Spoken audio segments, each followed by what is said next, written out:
बताइए सवाल है, the correct order of reactivity of following towards SN1।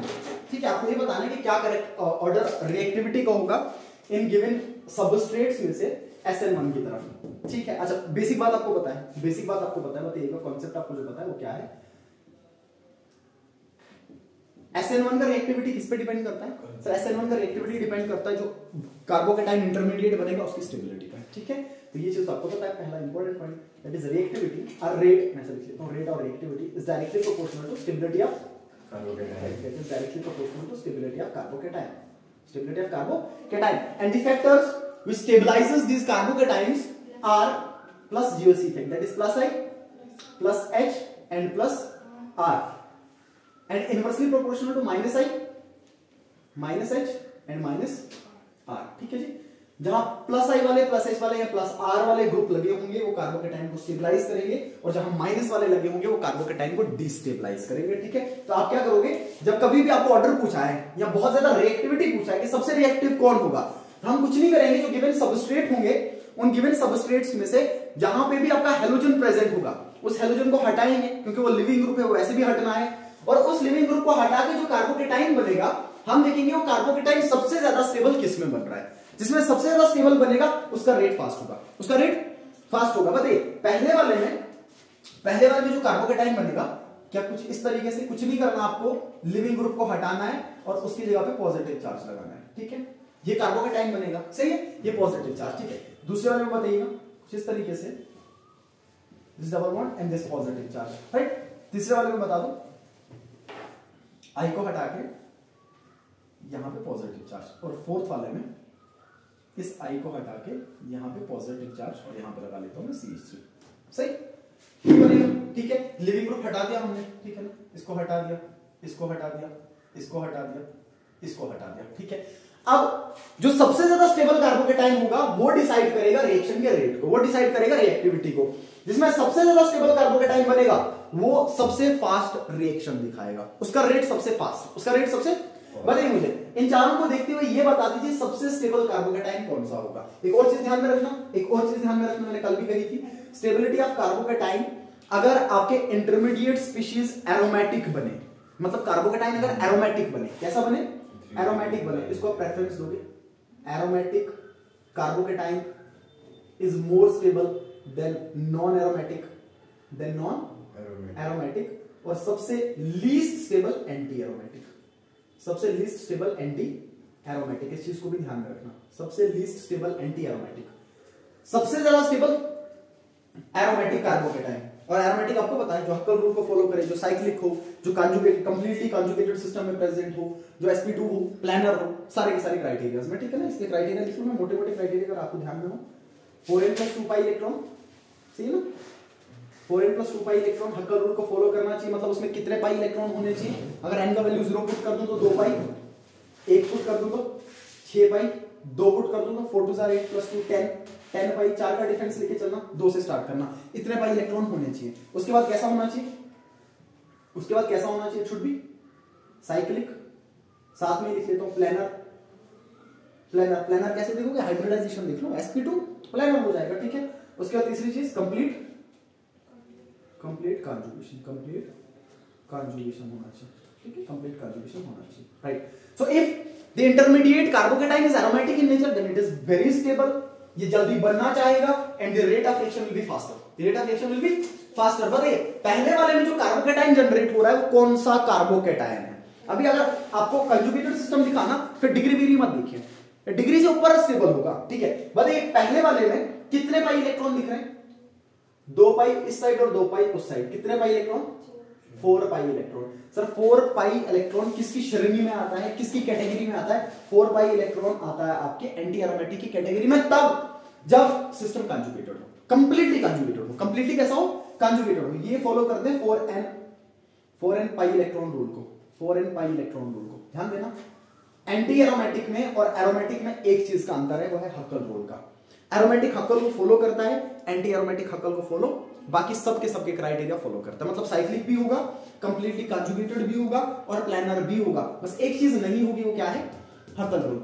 हकल rule को फॉलो नहीं करेगा, बाकी सबको फॉलो करेगा, ये भी फॉलो होगा, ये भी फॉलो होगा, प्लानर भी होगा, कंप्लीट कंजुगेशन भी होगा। आइए इस वाले पे देखिए, 4 पाई इलेक्ट्रॉन्स हैं प्लस साथ में ये प्लानर भी है। प्लानर कैसे देखोगे sir, this is sp, this is sp, sorry this is sp2, this is also sp2, this centre is also sp2, this centre is also sp2 and carbocation centre होता ही sp2 है, carbocation centre होता ही sp2 है, ठीक है। इसके पास positive charge का मतलब मैंने कल भी कहा था, पॉजिटिव चार्ज का कुछ नहीं मतलब खाली पी ऑर्बिटल, खाली पी ऑर्बिटल। यहां पे एम्प्टी पी ऑर्बिटल है सर, ये पाई इलेक्ट्रॉन इधर डिलोकलाइज कर सकता है, ये इधर डिलोकलाइज किया, पॉजिटिव चार्ज इधर आ गया, ठीक है ना। इसका मतलब ये होगा कि इसमें कंप्लीट कंजुगेशन, ये भी डिलोकलाइज कर सकता है, कंप्लीट कंजुगेशन है। बट ये है कैसा, ये है कैसा, इसको देख के धोखा मत खाना। कंजुगेशन तो है लेकिन सर ये है एंटी एरोमेटिक। ये कैसा है, एंटी एरोमेटिक। अब देखने में ऐसा लग रहा होगा कि सबसे स्टेबल होना चाहिए क्योंकि इसमें कंजुगेशन है, लेकिन ये सबसे अनस्टेबल है, ये सबसे अनस्टेबल है क्योंकि कैसा है, एंटी एरोमेटिक। ये सबसे अनस्टेबल इसलिए होगा क्योंकि जब इसके एमओ डायग्राम्स बनाओगे ना, जब इसका एनर्जी देखोगे तो इसका एनर्जी बहुत हाई हो जाता है। इस मॉलिक्यूल का जो इस रूल को फॉलो करता है, इनका एनर्जी, इनके एमओज में जो एनर्जी होगा या इनके जो इलेक्ट्रॉन्स है वो एंटी बॉन्डिंग में होते हैं। किसमें होंगे, एंटी बॉन्डिंग में होते हैं। एंटी एरोमेटिक कंपाउंड इसलिए अनस्टेबल होते हैं क्योंकि इनके जो इलेक्ट्रॉन्स है वो एंटी बॉन्डिंग ऑर्बिटल्स में होते हैं, इसलिए एंटी नाम है।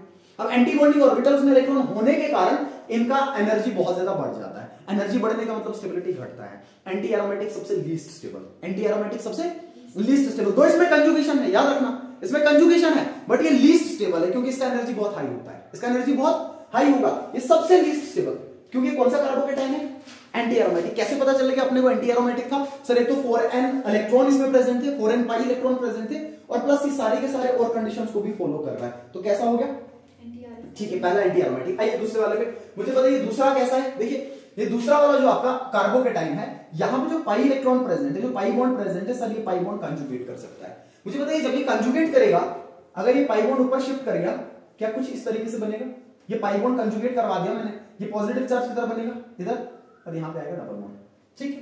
कर दोनों चीजें सेम ही है, देखो घुमाओ, ये सेम ही है, दोनों चीजें सेम है, बट कुल मिलाकर ये पॉजिटिव चार्ज डिस्पर्स कर रहा है, ये पॉजिटिव चार्ज प्लस ये एंटी एरोमेटिक नहीं है, ये एंटी एरोमेटिक। बताइए कितने पाई इलेक्ट्रॉन है इसमें, 2 पाई इलेक्ट्रॉन। कितने पाई इलेक्ट्रॉन, 2 पाई इलेक्ट्रॉन। लेकिन सर ये एरोमेटिक भी नहीं है, ये एरोमेटिक भी काहे को एरोमेटिक नहीं है, क्योंकि इसमें हाइब्रिडाइजेशन कितने होंगे, sp3 है, ये प्लानर नहीं है। ये प्लानर होने के लिए sp2 हाइब्रिडाइजेशन चाहिए, कितना चाहिए, sp2। और नॉन एरोमेटिक का क्राइटेरिया ये होगा कि अगर इनमें से एक भी चीज फॉलो ना हो, हक्कल को छोड़ के, हक्कल फॉलो कर सकता है ये हक्कल कर रहा है, हक्कल फॉलो। देखो कितने पाई इलेक्ट्रॉन है, 2 पाई, और हक्कल में 2 पाई होते हैं, ठीक है, फॉलो कर रहा है। लेकिन ये क्या चीज फॉलो नहीं कर रहा है, ये प्लानर नहीं है, ये प्लानर, ये मॉलिक्यूल कैसा है, नॉन प्लानर। मॉलिक्यूल कैसा है, नॉन प्लानर, ठीक है। और क्या आएगा, ये आएगा नॉन एरोमेटिक। कैसा आएगा, नॉन एरोमेटिक। लेकिन इसमें स्टेबिलिटी एंटी एरोमेटिक से थोड़ा ज्यादा है, तो कारण तो वही होगा, एनर्जी थोड़ा कम होगा। कुल मिला के यहाँ पे कंजुगेशन है और इस कंजुगेशन के कारण ये पॉजिटिव चार्ज स्टेबल होगा, और प्लस ये एंटी एरोमेटिक भी नहीं है, तो जाहिर है इससे ज्यादा स्टेबल होगा, क्योंकि मैंने स्टेबिलिटी ऑर्डर इधर लिख दिया। सबसे ज्यादा स्टेबल एरोमेटिक, उसके बाद नॉन एरोमेटिक, और सबसे लीस्ट स्टेबल एंटी एरोमेटिक, ठीक है। दूसरा आ गया। बताइए तीसरे वाले में, सर तीसरे वाले में तो ऐसा कुछ भी नहीं लग रहा, कंजुगेशन से स्टेबलाइज तो हो नहीं रहा है ना। तीसरे वाले में कोई कंजुगेशन से स्टेबलाइजेशन नहीं है। मैं सीधा डिग्री लिख के चलूं, कौन से डिग्री का, कौन से डिग्री का, ठीक है 2 डिग्री का। या लगा लो, इधर भी बैठाना चाहो तब भी बैठ जाएगा, ये नॉन एरोमेटिक आएगा। बताइए कैसे, बताइए कैसे, है ना, हाइब्रिडाइजेशन से, ठीक है। अच्छा इधर बता दीजिए कौन से डिग्री का था ये, 2 डिग्री। लेकिन ये मिथाइल इसको क्या कर सकता है, प्लस साइन दे सकता है। या ऐसा भी ना करो तो हाइड्राइड शिफ्ट करवा सकता हूं मैं, हाइड्राइड शिफ्ट करके इसको 3 डिग्री में कन्वर्ट कर सकता हूं मैं, ठीक है। तो यहाँ पे प्लस साइन लगा के स्टेबलाइज कर देगा, प्लस साइन लगा के स्टेबलाइज कर देगा, ठीक है। अब बताइए इन चारों में से सबसे स्टेबल कार्बोकेटाइन कौन सा होगा, सर सबसे स्टेबल कार्बोकेटाइन होगा नंबर 2 वाला। कौन सा वाला, नंबर 2 वाला। नंबर 2 वाला सबसे स्टेबल क्यों, देखो नॉन एरोमेटिक ये तीनों है, ध्यान देना, नॉन एरोमेटिक ये तीनों है, ये तीनों के तीनों नॉन एरोमेटिक, ये भी नॉन एरोमेटिक है, ये भी नॉन एरोमेटिक है, और ये भी नॉन एरोमेटिक है, ठीक है।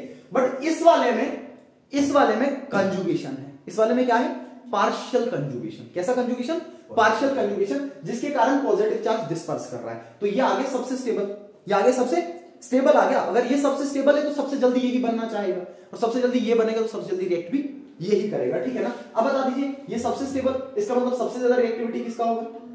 उसके बाद एंटी तो सबसे लास्ट पे चला गया, एंटी आ गया सबसे लास्ट पे, मैं ए लिख देता हूं सबसे लास्ट पे। उसके बाद बचा ये और ये, सर दोनों के दोनों नॉन एरोमेटिक, दोनों के दोनों 2 डिग्री वाले, बट इसमें प्लस आई के कारण या हाइड्राइड शिफ्ट के कारण इसका हायर डिग्री में कन्वर्जन हो सकता है, तो ये वाला ज्यादा स्टेबल होगा इसकी तुलना में। तो मैं किसको बैठा दूंगा उसके बाद डी को, और उसके बाद सी को। ये आ जाएगा इनका decreasing order of reactivity towards SN1। Decreasing order of reactivity towards SN1 किस पे डिपेंड करता है? SN1 का रिएक्टिविटी ऑर्डर कार्बोकेटाइन की स्टेबिलिटी पे। कार्बोकेटाइन को स्टेबल करने वाले इफेक्ट कौन से? सब पॉजिटिव GOC इफेक्ट्स, पहला प्लस I प्लस H और प्लस R, और डिस्टेबलाइज करने वाले माइनस I माइनस H और माइनस। लेकिन सर इसके अलावा एक बहुत बढ़िया फैक्टर एरोमेटिसिटी, बहुत बढ़िया फैक्टर। अगर मॉलिक्यूल एरोमेटिक बने, ये कार्बोकेटाइन एरोमेटिक बने तो सबसे स्टेबल होगा। अच्छा, अगर एंटी एरोमेटिक बने तो सबसे कम स्टेबल, वो सबसे किसी भी डिग्री का वो सबसे कम स्टेबल होगा। और अगर नॉन एरोमेटिक बने तो एरोमेटिक से कम और एंटी एरोमेटिक से ज्यादा स्टेबल होगा। ठीक है, और अगर सबके सब नॉन एरोमेटिक दिखे तो फिर GOC के इफेक्ट्स लगा लेंगे। फिर क्या लगा लेंगे? फिर GOC के इफेक्ट्स लगा के देख लेंगे। कुल मिला के अगर कार्बोकेटाइन की स्टेबिलिटी देखनी है तो इसमें बहुत सारी चीजें देखनी पड़ती हैं। बताइए पिछले वाले में हमने क्या पढ़ा था? फैक्टर्स कार्बोकेटाइन को स्टेबलाइज करने वाले। तो डिग्री रीअरेंजमेंट होता है कौन कौन सा? 1 to हाइड्राइड शिफ्ट करता है, 1 to मिथाइल शिफ्ट करता है, 1 to फिनाइल शिफ्ट या एरोमेटिक शिफ्ट जिसको बोलते हैं, और रिंग एक्सपेंशन। रिंग एक्सपेंशन तो यहां पे ध्यान में दीजिएगा, यहां पे कौन से फैक्टर स्टेबलाइज कर सकते हैं? एरोमेटिसिटी सबसे स्टेबल, एरोमेटिक कंपाउंड सबसे स्टेबल होगा। ठीक है, ये लीजिए एक और बना देता हूं।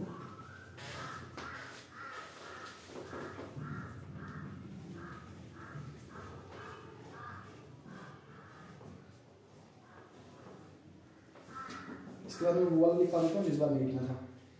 आई नो तुमने तो वो सही किया वो सब लोगों ने, वो तो इजी था। बेंजाइल लिखा ना,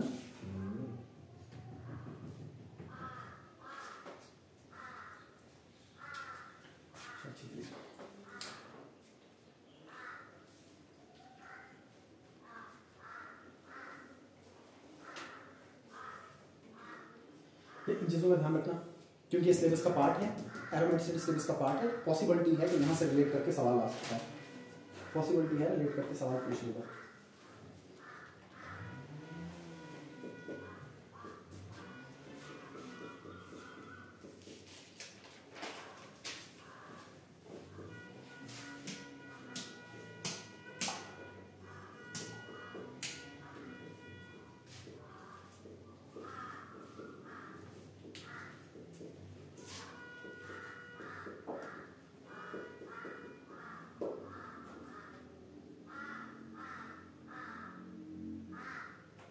कल दिन वीडियो नहीं चढ़ाई वाली, मैंने व्हाट्सएप पे स्टेटस डाला था कल डाला परसों, उसमें वो खिड़कियाँ आ रही थी वाली।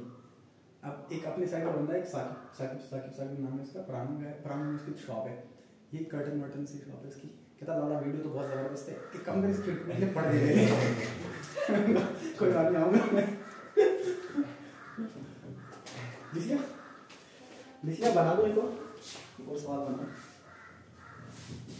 ध्यान से सोच के करना। ठीक है,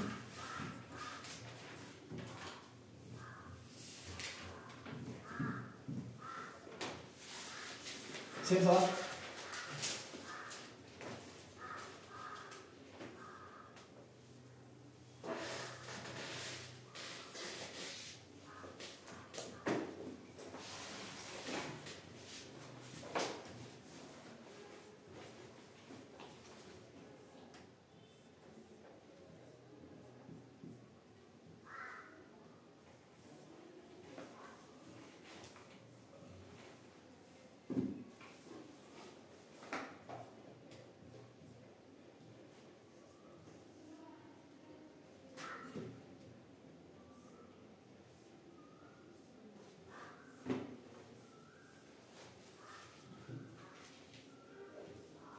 बताइए, आप सोच लो फिर मैं बता देता हूँ कैसे आपको सॉल्व करना। ठीक है, कॉन्सेप्ट सेम, कॉन्सेप्ट नहीं घुमा रहा, बस मॉलिक्यूल बदला मैंने, कुछ नहीं किया, बस मॉलिक्यूल बदला। ठीक है ना, मॉलिक्यूल बदला। बताइए क्या करोगे? सबसे पहले क्या करोगे? सब में हेलोजन हटाओगे और क्या बनाओगे? कार्बोकेटाइन। ठीक है ना, बनाइए कार्बोकेटाइन, देखिए कौन सा कार्बोकेटाइन ज्यादा स्टेबल है। जल्दी से बना लो और देख लो कौन सा कार्बोकेटाइन ज्यादा स्टेबल है। ठीक है, शाबाश, जल्दी से बना लो और देख लो कौन सा कार्बोकेटाइन ज्यादा स्टेबल। मैं इधर बना लो। ठीक है ना, अब इसको लिख लो पहले, मैं इधर कार्बोकेटाइन बना दूंगा।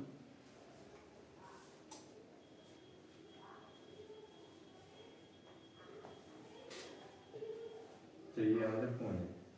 बच्चे शायद से इनकी क्लास में सभी शायद अभी बैठे हैं।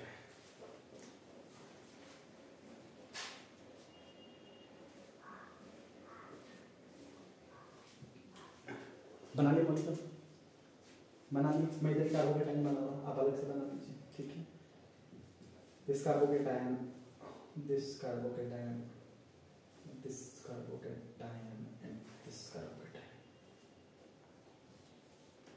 ओके ओके, बताइए क्या रेट ये रिएक्टिविटी ऑर्डर होगा, क्या लग रहा है?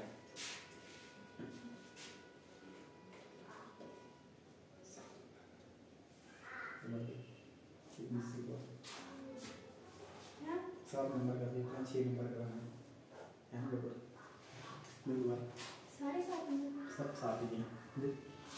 1 2 3 4 5 6 7, 1 2 3 4 5 6 7, ठीक है ना, सब 7 नंबर के, सब 7 नंबर के। बेंजीन नहीं बनाना, 6 नंबर नहीं थे, 7 नंबर थे, इसमें गलती से 6 नंबर बना, 7 नंबर है सारे के सारे, 7 नंबर सारे के सारे, ठीक। चलो बताइए, आप बताइए, अब बताइए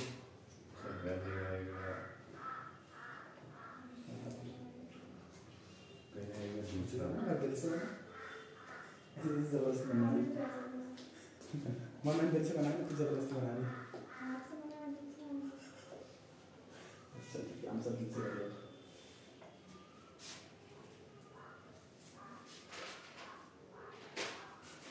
शाबाश, बताइए which carbocation is most stable?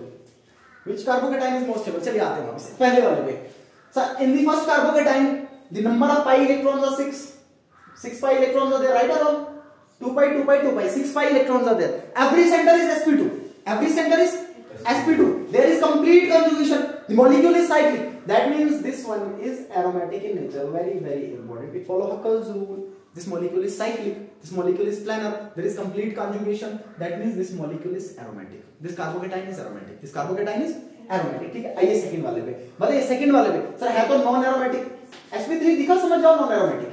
sp3 दिखा समझ जाओ नॉन एरोमेटिक है। और sp3 जब हो ना किसी मॉलिक्यूल में, ये नॉन एरोमेटिक एक स्पेशल कैटेगरी में बैठता है जिसको होमो एरोमेटिक बोलते हैं। बट वो अलग बात है, आएगा तो नॉन एरोमेटिक में। So this is non aromatic. अच्छा नॉन एरोमेटिक तो है, लेकिन सर साथ साथ में कंजुगेशन से स्टेबलाइज हो रहा है। ये पाई बॉन्ड यहां पे शिफ्ट करेगा, ये पॉजिटिव चार्ज आके इधर बैठेगा। तो एक टाइम पे कंजुगेशन है, पार्शियल कंजुगेशन है। तो यहां पे क्या होगा, मैं लिख लेता हूं 1, मैं लिख लेता हूं 1 कंजुगेशन। एक कंजुगेशन हो रहा है, एक टाइम कंजुगेशन हो रहा है, सिर्फ एक टाइम कंजुगेशन, ठीक है। आइए अगले वाले पे, मुझे बताइए ये क्या है sir? This is also non aromatic, this is also non aromatic, this is also non aromatic and there is no conjugation in this molecule. कोई पाई बॉन्ड नहीं है साथ में, तो कंजुगेशन नहीं होगा। No conjugation, no conjugation, no conjugation, ठीक है, यहां पे कोई भी कंजुगेशन नहीं होगा। बताइए लास्ट वाले पे, this is also non aromatic. Why non-aromatic? There are 2 sp3 centers. This is also non-aromatic, but this molecule has conjugation. Though this is partial conjugation, but greater than the conjugation present in molecule second. बताइए क्यों? यहाँ पे कितने time conjugation है sir? ये pi bond यहाँ तो इधर से इधर शिफ्ट करेगा, पॉजिटिव इधर डिस्पर्स हो गया, तो दूसरी बार ये कर सकता है, इधर से इधर शिफ्ट किया, पॉजिटिव इधर डिस्पर्स हो गया। कितनी बार कंजुगेशन? 2 बार conjugation, 2 times conjugation, 2 times conjugation, ठीक है। और देखिएगा ध्यान से, stability, stability of carbocation is directly proportional to conjugation. Stability of carbocation is directly proportional to conjugation. It's directly proportional to conjugation. सबसे ज्यादा conjugation किसमें? पहले वाले में। सबसे ज्यादा conjugation किसमें? लेकिन फिर बता रहा हूं, ये conjugation वाला रूल तब नहीं लगता जब मॉलिक्यूल एंटी एरोमेटिक हो। उसमें कंप्लीट conjugation होता है, याद रखना। एंटी एरोमेटिक में कंप्लीट conjugation होगा, बट उसका एनर्जी बहुत ज्यादा हाई होता है, इलेक्ट्रॉन्स एंटी बॉन्डिंग ऑर्बिटल्स में होते हैं, वो स्टेबल नहीं होता। वो स्टेबल मैं लिख रहा हूं यहां पे, ये तब तक लगता है एक्सेप्ट एंटी एरोमेटिक। ऐसा क्यों? क्योंकि सर उसमें भी कंप्लीट कंजुगेशन होता है, बट वो स्टेबल नहीं होता, ठीक है। तो बताइए सबसे स्टेबल एरोमेटिक, तो ऑब्वियस है सबसे ज्यादा रेट किसका? पहले वाले का, ठीक है ना। रेट या रिएक्टिविटी ऑर्डर क्या आएगा? ए। ओके, उसके बाद non aromatic, non aromatic, non aromatic, ये लास्ट वाला नॉन एरोमेटिक में 2 टाइम कंजुगेशन, तो ये ज्यादा स्टेबल है। उसके बाद कौन सा बैठेगा? डी। डी के बाद बी, 1 टाइम कंजुगेशन, ठीक है। डी के बाद बी, और बी के बाद कौन सा? सी। सी वाले में कोई भी कंजुगेशन नहीं था, ठीक है। बहुत इंपॉर्टेंट फैक्टर है, याद रखना, बहुत इंपॉर्टेंट फैक्टर, बहुत इंपॉर्टेंट फैक्टर। आपको कंजुगेशन को ध्यान में रखना है, एरोमेटिसिटी को ध्यान में रखना है, एरोमेटिक को, नॉन एरोमेटिक और एंटी एरोमेटिक को, तब जाके सवाल बन पाएगा इसका। अच्छा जल्दी से करना, लिख लिया? ये तो लिख रखा है, ये लिख रखा है, ये मिटा देता हूं, ठीक है। मैं 24 का लिखता हूं, जो इस बार था मैं वो वाला लिख लेता हूं, ठीक है। अब बताना क्यों? सेम फैक्टर्स बनाएंगे, सेम फैक्टर्स लगा के बताएंगे ऐसा क्यों।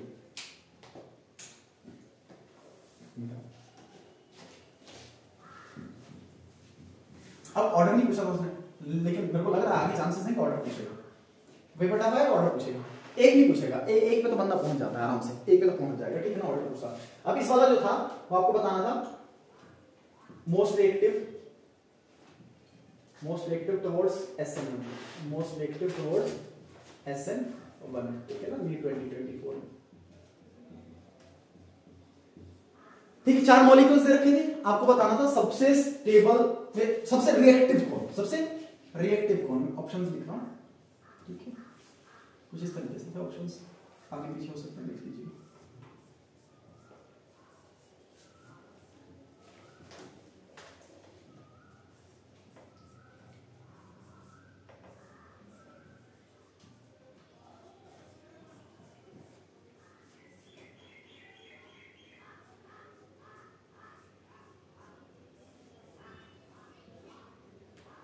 ओके, यहाँ पे एक मिथाइल ग्रुप भी लगाया था उसमें, ऐसा एक मिथाइल ग्रुप भी अटैच किया था, ठीक है ना, इस तरीके से। ओके, बताइए आपको ये बताना है, 24वां सवाल था कि इसमें से सबसे ज्यादा रिएक्टिव SN1 की तरफ कौन होगा, सबसे ज्यादा रिएक्टिविटी कौन दिखाएगा SN1 की तरफ, ठीक है।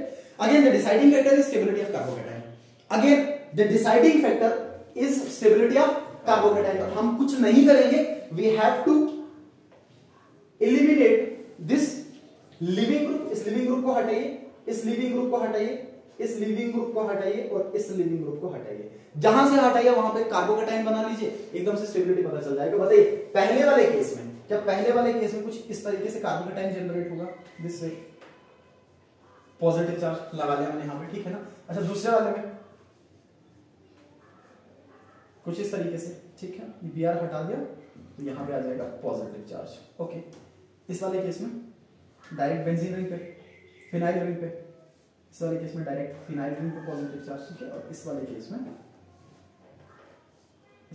में आपका कुछ इस तरीके से मिथाइल ग्रुप और यहाँ पे पॉजिटिव चार्ज, राइट। तो क्या करना था सबसे पहले, तो सबसे पहले हम क्या करेंगे, जितने भी गिवन सबस्ट्रेट हो, जितने भी गिवन मॉलिक्यूल्स हो, जितने भी गिवन अल्काइल हैलाइड्स हो, सब में क्या करना है, सब में हेलोजन को हटा के कार्बोकेटाइन जनरेट करना है। उसके बाद देखना है सबसे स्टेबल कार्बोकेटाइन कौन, सबसे स्टेबल कार्बोकेटाइन, जो सबसे स्टेबल कार्बोकेटाइन होगा वो सबसे फास्ट रिएक्ट करेगा, जो सबसे फास्ट रिएक्ट करेगा उसी में SN1 का ऑर्डर उसी में SN1 का रिएक्टिविटी सबसे ज्यादा होगा, क्योंकि SN1 का रिएक्टिविटी डिपेंड ही करता है इंटरमीडिएट पे, ठीक है ना। तो बताइए सबसे ज्यादा स्टेबल कार्बोकेटाइन कौन सा, लगाइए वापस इफेक्ट लगाइए, आंसर बताने की जरूरत, एक टिक करने की जरूरत नहीं, वापस इफेक्ट लगा लो। पहला वाला बता दो, नॉन एरोमेटिक है, सही है, कैसा है, नॉन एरोमेटिक, और कौन से डिग्री का, 2 डिग्री का, क्लियर है, नॉन एरोमेटिक 2 डिग्री का, ठीक है। ये बता दीजिए नॉन एरोमेटिक और कौन सी डिग्री का, 1 डिग्री का, सही है ना। नॉन एरोमेटिक 2 डिग्री, जिधर प्रेजेंट है वो डायरेक्ट 2 से, जिधर प्रेजेंट है वो सिर्फ 1 से। ये बता दीजिए ये कौन सा है, ये कार्बोकेटाइन कौन सा, ध्यान देना, ये कार्बोकेटाइन है आपका फिनाइल कार्बोकेटाइन, ये कौन सा है, phenyl, very very important, this is phenyl carbocation, this is phenyl carbocation, और ये आपने पढ़ रखा है बहुत अच्छे से। Sir positive charge phenyl ring पे स्टेबल नहीं होता, क्योंकि फिनाइल रिंग लगाता है इस पे -I, फिनाइल रिंग खींचने का काम करता है, इलेक्ट्रॉन विड्रॉ करता है, ये सबसे अनस्टेबल, लीस्ट स्टेबल, मैं ऐसा लिख सकता हूं, सबसे अनस्टेबल, बहुत अनस्टेबल है ये बहुत अनस्टेबल है। पहली बात ऐसा क्यों, देखो मैं बता दूं ऐसा क्यों। सर पहली बात तो इसको तोड़ना मुश्किल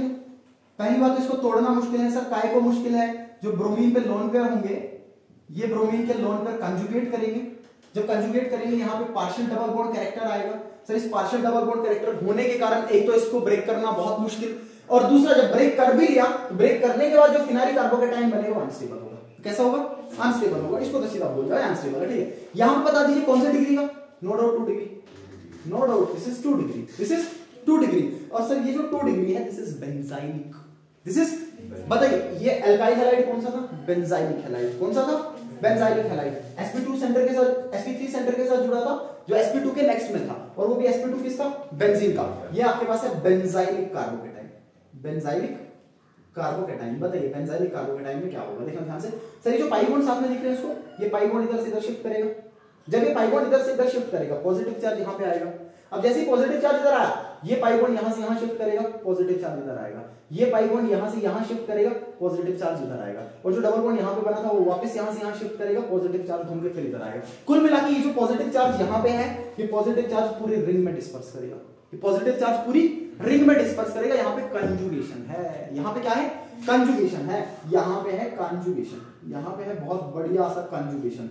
that is why benzylic carbocation is more stable. Benzylic carbocation is, अगर डबल बॉन्ड पे डायरेक्टली पॉजिटिव चार्ज हो तो वो स्टेबल नहीं, याद रखना इसको। अगर डबल बॉन्ड पे डायरेक्टली पॉजिटिव चार्ज हो तो वो स्टेबल नहीं। देखो यहाँ पे डायरेक्टली डबल बॉन्ड पे अगर डायरेक्टली पॉजिटिव चार्ज हो तो वो स्टेबल नहीं, लेकिन अगर पॉजिटिव चार्ज डबल बॉन्ड वाले 7 कार्बन पे, डबली बॉन्डेड वाले के 7 कार्बन पे अगर पॉजिटिव हो तो बहुत ज्यादा स्टेबल, वो बहुत ज्यादा स्टेबल। क्यों? क्योंकि यहाँ पे कंजुगेशन होगा और यहाँ पे कंजुगेशन नहीं होगा, तो ये वाला ज्यादा स्टेबल होगा, ये वाला ज्यादा स्टेबल होगा। तो बताइए अगर मैं ऑर्डर पूछूं, चलो ये तो था, उसने सिर्फ टिक करने को बोला था, टिक करोगे तो ये आएगा। Obviously benzylic carbocation is more stable, benzylic carbocation is more stable. यहाँ पे ऑर्डर भी लिखा होगा, आप पढ़ते हो ऑर्डर, जनरली ऑर्डर भी पढ़ते हो, लेकिन मैं ऐसे लिखूंगा, मैं लिखूं। अगर मैं कार्बोकेटाइन की बात करूं, कार्बोकेटाइन तो 3 डिग्री का बनेगा नहीं, कार्बोकेटाइन 2 डिग्री का बनेगा। अगर यहाँ पे मैं एक और भी लगा दूं ना तो 2 डिग्री का बनेगा, ठीक है। 2 डिग्री बेंजाइलिक, मैं कार्बोकेटाइन लिख रहा हूं, कार्बोकेटाइन का ऑर्डर लिख रहा हूं, carbocation stability order, carbocation stability order. सबसे ज्यादा stable 2 degree benzylic carbocation, 2 degree benzylic carbocation, ठीक है ना। उसके बाद आ जाता है आपका 3 degree tertiary butyl, 3 degree tertiary butyl, 3 degree tertiary. ये कैसा होगा, समझ में आ रहा है कैसा होगा? देखो positive methyl group, this methyl group and this methyl group, इसमें हाइपर कंजुगेशन बहुत ज्यादा होता है, ठीक है ना, हाइपर कंजुगेशन बहुत ज्यादा। क्योंकि कभी-कभार क्या करता है, इसको इसमें तरजीह दे देता है, इसको इसमें प्रेफरेंस देता है।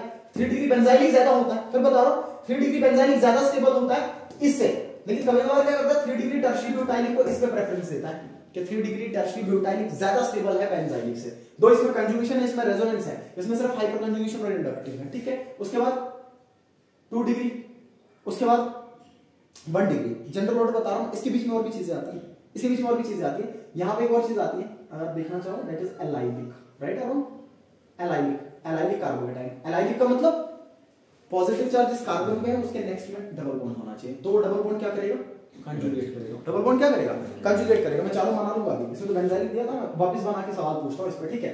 अगर मैं ऑर्डर पूछता ही नहीं कि बताइए मैं ऑर्डर क्या आता, डिक्रीजिंग ऑर्डर क्या आता रिएक्टिविटी का, सबसे ज्यादा रिएक्टिव कौन होता, D. Why? This is benzylic carbocation, this is resonance stabilized, this is resonance stabilized. उसके बाद आ जाइए सबसे लीस्ट कौन सा होता, सबसे लीस्ट तो सी आ जाता, फिनाइल कार्बोकेटाइन सबसे लीस्ट स्टेबल, सबसे लीस्ट स्टेबल। इन दोनों में से बताइए, डिग्री देख लो, काम हो गया। बताइए ये कौन सा डिग्री का, 2 डिग्री का ए, ये कौन सा डिग्री का, 1 डिग्री, तो आ गया बी, ठीक है ना। डिग्री भी मत भूलना, डिग्री का ऑर्डर पता है, ऐसे मान लो बड़ी सारी चीजें पढ़ ली, डिग्री भूल गए।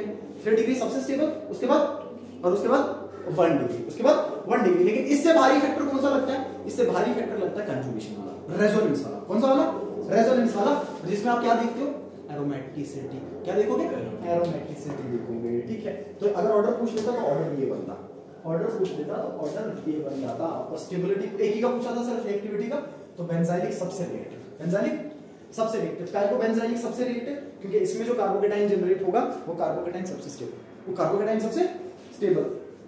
इसको एक और बना देता हूं,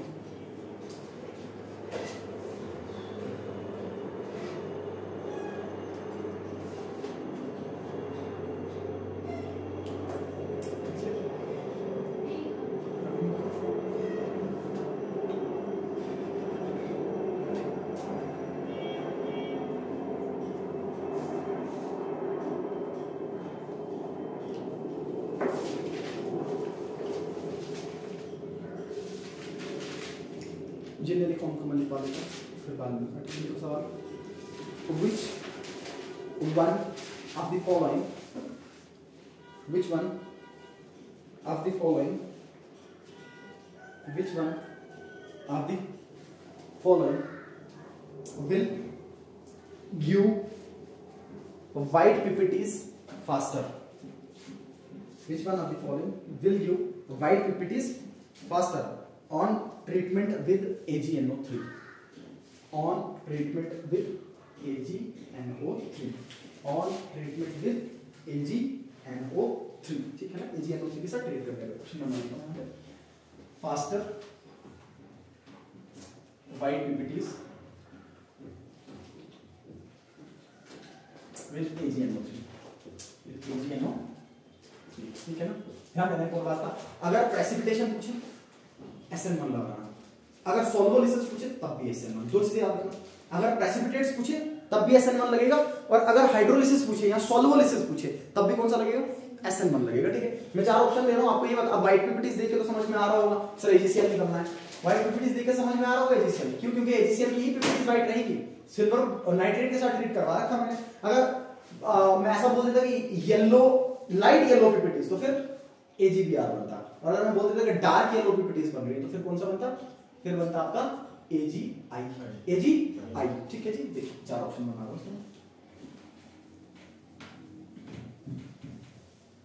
सवाल की लैंग्वेज बदली है, कॉन्सेप्ट वही है, सवाल की सिर्फ लैंग्वेज बदली है, कॉन्सेप्ट सारा का सारा सेम है।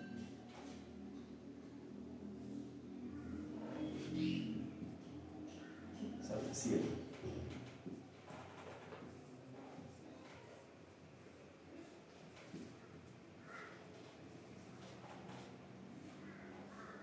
सेम सवाल मैंने परसों भी किया,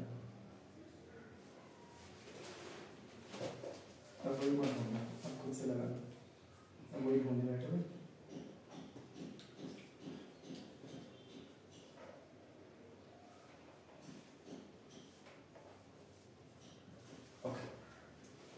ओके, सबसे जल्दी व्हाइट पीपीटीज इन चारों में से कौन सा देगा जब इन चारों को हम ट्रीट करेंगे AgNO3 के साथ, AgNO3 के साथ। आपको कुछ नहीं करना, मेरे को बताइए, अगर आप प्रेसिपिटेशन रिएक्शन की बात कर रहे हैं कौन सा मैकेनिज्म फॉलो होगा, SN1।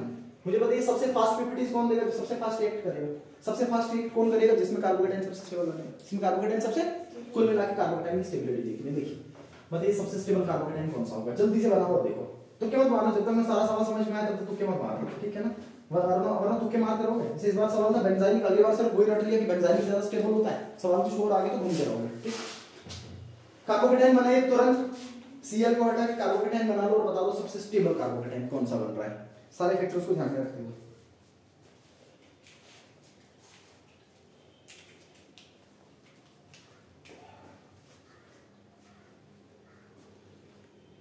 शाबाश,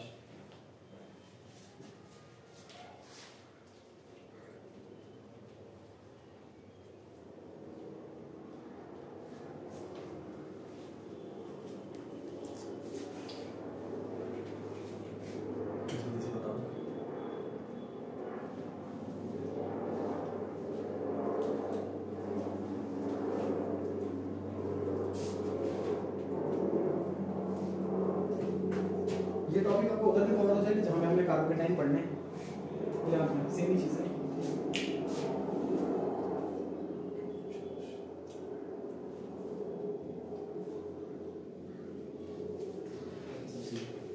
ठीक, और सबसे फास्ट किसमें है, किसे किया लोग, सबसे फास्ट किसमें, जो सबसे ज्यादा रिएक्टिव लगा है B, सबसे ज्यादा रिएक्टिव है B, विड्रॉइंग होता है। हाँ, जिसकी वजह से लास्ट वाले जो चेंज करता है। ठीक, चलिए बता दो, नहीं कर पाए, नहीं कर पा रहा, सबसे स्टेबल कौन सा लगता है। ओके, अच्छा आपको ये बताना था सबसे फास्टर व्हाइट पीपीटीज कौन देगा AgNO3 के साथ ट्रीट करने के। So this is based on SN1। सो हम सबसे पहले क्या करेंगे, विल फॉर्म कार्बोकेटाइन, बताइएगा ध्यान से, लिविंग ग्रुप को हटा दो, कार्बोकेटाइन जनरेट कर लो। पहले में ये बनेगा, दूसरे में कुछ ये कार्बोकेटाइन बनेगा, तीसरे वाले में कुछ इस तरीके से कार्बोकेटाइन बनेगा। सिंपल सा सवाल, ठीक है, लेकिन बहुत ट्रिकी सा, फंसना नहीं। अच्छा, इस वाले में कुछ इस तरीके से बनेगा। अगर आपके जीओसी के इफेक्ट्स बहुत तगड़े हैं तो सवाल हो गया, right. Now we have to go for the more stable carbocation. Stable is the carbocation, faster is the reaction. Stable is the carbocation, faster is the reaction. बताइए इन सब में से सबसे स्टेबल कार्बोकेटाइन कौन सा? So the first carbocation is non-aromatic 2 degree, right or wrong? This is non-aromatic 2 degree. Non-aromatic 2 degree. So the second carbocation, it follow Huckel rule. 2 pi electrons are there. 2 pi electrons are there, isn't it? 2 pi electrons are there. Moreover, this molecule is stable. This molecule is complete. There is complete conjugation in this molecule. 2 pi electrons are present. Every center is sp2. This molecule is aromatic. This molecule is, ये तो बाजी मार दिया, aromatic है तो बाकी तो देखने की नीड ही नहीं है। ये aromatic, ये क्या होगा? Aromatic, 2 pi electrons aromatic होगा, ठीक है। ये बताइए सर, ये है आपका नॉन एरोमेटिक, ये कैसा है? Non aromatic. बट इस मिथाइल की वजह से क्या इफेक्ट लगना है? प्लस आई, प्लस आई, प्लस आई कहीं ना कहीं स्टेबल करता है, पता है आपको, ठीक है ना। अच्छा, ये पॉजिटिव चार्ज फिर से कैसा? है तो ये non aromatic, why non aromatic? There is sp3 hybridized center, this is sp3, this is sp3, this is sp3, this is sp3, ठीक है, this is non aromatic, this is 2 degree, this is also 2 degree, but यहां पे जो NO2 group लग रहा है, ये NO2 लगाता है बहुत बढ़िया, बहुत खतरनाक माइनस आई, बहुत खतरनाक, ये बहुत खतरनाक माइनस आर भी लगाता है, लेकिन माइनस आर तब लगाता है जब कंजुगेशन साथ में होता है, यहां पे तो कंजुगेटेड सिस्टम ही नहीं है, तो अभी कौन सा लगाएगा? माइनस आई, और माइनस आई क्या करता है? माइनस आई डीस्टेबलाइज करता है, माइनस आई करेगा डीस्टेबलाइज, डीस्टेबलाइज करेगा, और प्लस आई क्या करेगा? स्टेबलाइज करेगा। हम ऑर्डर भी लगा सकते हैं और एक टिक करना था आपको बेसिकली। तो बताइए सबसे फास्ट रिएक्शन कौन देगा? जो सबसे ज्यादा स्टेबल कार्बोकेटाइन जनरेट करेगा। सबसे ज्यादा स्टेबल कार्बोकेटाइन कहां पे जनरेट हो रहा है? बी वाले में, ठीक है। बताइए अगर मैं ऑर्डर लिखना चाहता, अगर मैं ऑर्डर लिखना चाहता तो सबसे फास्ट, उसके बाद क्यों? क्योंकि यहां पे प्लस आई भी तो है। अच्छा उसके बाद ए, क्यों? ए में कोई भी इफेक्ट नहीं लग रहा, लेकिन कोई डिस्टेबलाइजिंग भी तो इफेक्ट नहीं है। और उसके बाद सबसे लास्ट में डी, क्योंकि डी क्या कर रहा है? डिस्टेबलाइजिंग इफेक्ट लगा रहा है माइनस आई के कारण, ठीक है। तो ये इसका ऑर्डर बन जाता और ये सही लग जाता, ठीक है ना। सही समझ में आ गई बात? वापस बताइए मेरे को, ठीक है ना, वापस बताइए मेरे को। बताइए SN1 में क्या होगा? SN1 में क्या होगा? जो जो चीजें हमने पढ़ की सारी बताओ मेरे को एक साथ। SN1 is unimolecular nucleophilic substitution. कितने स्टेप्स में होना है? 2 स्टेप्स में रिएक्शन होता है। अगर 2 स्टेप्स में रिएक्शन है तो कितनी ट्रांजिशन स्टेट्स बनेगी? 2 में बना रहा हूं थोड़ी देर में। एनर्जी प्रोफाइल डायग्राम बना रहा हूं यहां पे। इसके एनर्जी प्रोफाइल डायग्राम पे इससे पहले सवाल नहीं आया, पॉसिबिलिटी आगे सवाल पूछेगा, ध्यान देना। इसके एनर्जी प्रोफाइल पे सवाल नहीं आया, पॉसिबिलिटी सवाल पूछेगा, पहचानने को बोलेगा। बताइए इसमें से एनर्जी प्रोफाइल डायग्राम कौन सा है जो SN1 का है, कौन सा है जो SN2 का है? प्रोफाइल पूछेगा सीधा सा, ठीक है। अच्छा उसके बाद 2 स्टेप रिएक्शन, 2 ट्रांजिशन स्टेट्स और इंटरमीडिएट बनेगा नहीं बनेगा? बिल्कुल बनेगा। और इंटरमीडिएट कौन सा होगा?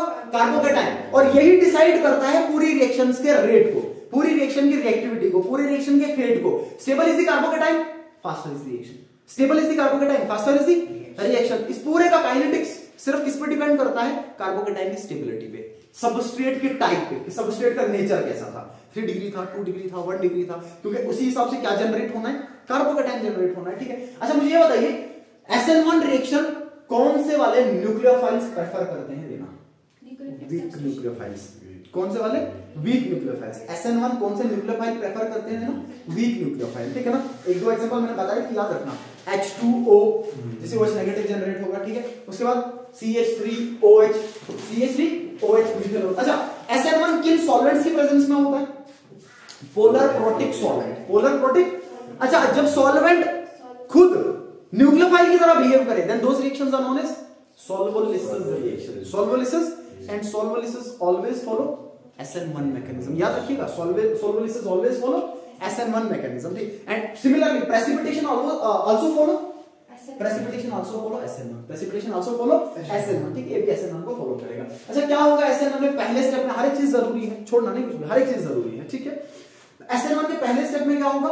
सर जो एल्काइल हैलाइड हमारे पास होगा सबस्ट्रेट, उस एल्काइल हैलाइड को, उस एल्काइल किसकी प्रेजेंस में? पोलर प्रोटिक सॉल्वेंट की प्रेजेंस में। ये जरूरी क्यों है सर? अगर ये ना होता, पोलर प्रोटिक सॉल्वेंट ना होता तो कार्बन और हेलोजन का बॉन्ड ब्रेक ना करता, क्योंकि इसकी बॉन्ड एंथैल्पी को कम करने में पोलर सॉल्वेंट का हाथ है। पहला काम यही करता है कि जो बॉन्ड एंथैल्पी है कार्बन और हेलोजन की, इस पे भी सवाल नहीं आया, ध्यान रखना। कार्बन और हेलोजन की जो बॉन्ड एंथैल्पी है गैसियस में बहुत ज्यादा होती है, बट वाटर में पोलर सॉल्वेंट में ऐड करने पे वो एंथैल्पी बहुत कम हो जाती है। और इसमें हाथ किसका रहता है? पोलर सॉल्वेंट का। किसका? पोलर सॉल्वेंट का, ठीक है। ब्रेक कर दिया, पहले स्टेप में क्या हो गया? ब्रेक कर गया, कार्बन और हेलोजन का हेटेरोलिटिक क्लीवेज हो गया। और जो कार्बन और हेलोजन का बॉन्ड ब्रेक किया तो वो बॉन्ड लेके कौन चला गया? इलेक्ट्रॉन पेयर लेके कौन चला गया? Halogen, X negative, nucleofuge, leaving group. और पीछे क्या बचा? Carbocation, carbocation planar, carbocation sp2। और सबस्ट्रेट कैसा था? sp3। सबस्ट्रेट कैसा था? sp3 था, ठीक है ना। अब ये जो पहला स्टेप था सर, क्योंकि पहले स्टेप में कार्बोकेटाइन जनरेट होना है जो अनस्टेबल होते हैं, सबस्ट्रेट की तुलना में अनस्टेबल होते हैं। That is why the first step is rate determining step, that is why the first step is slowest step. ऐसा क्यों? क्योंकि पहले स्टेप में जो बनना है वो बनना नहीं चाहिए, वो अनस्टेबल होगा।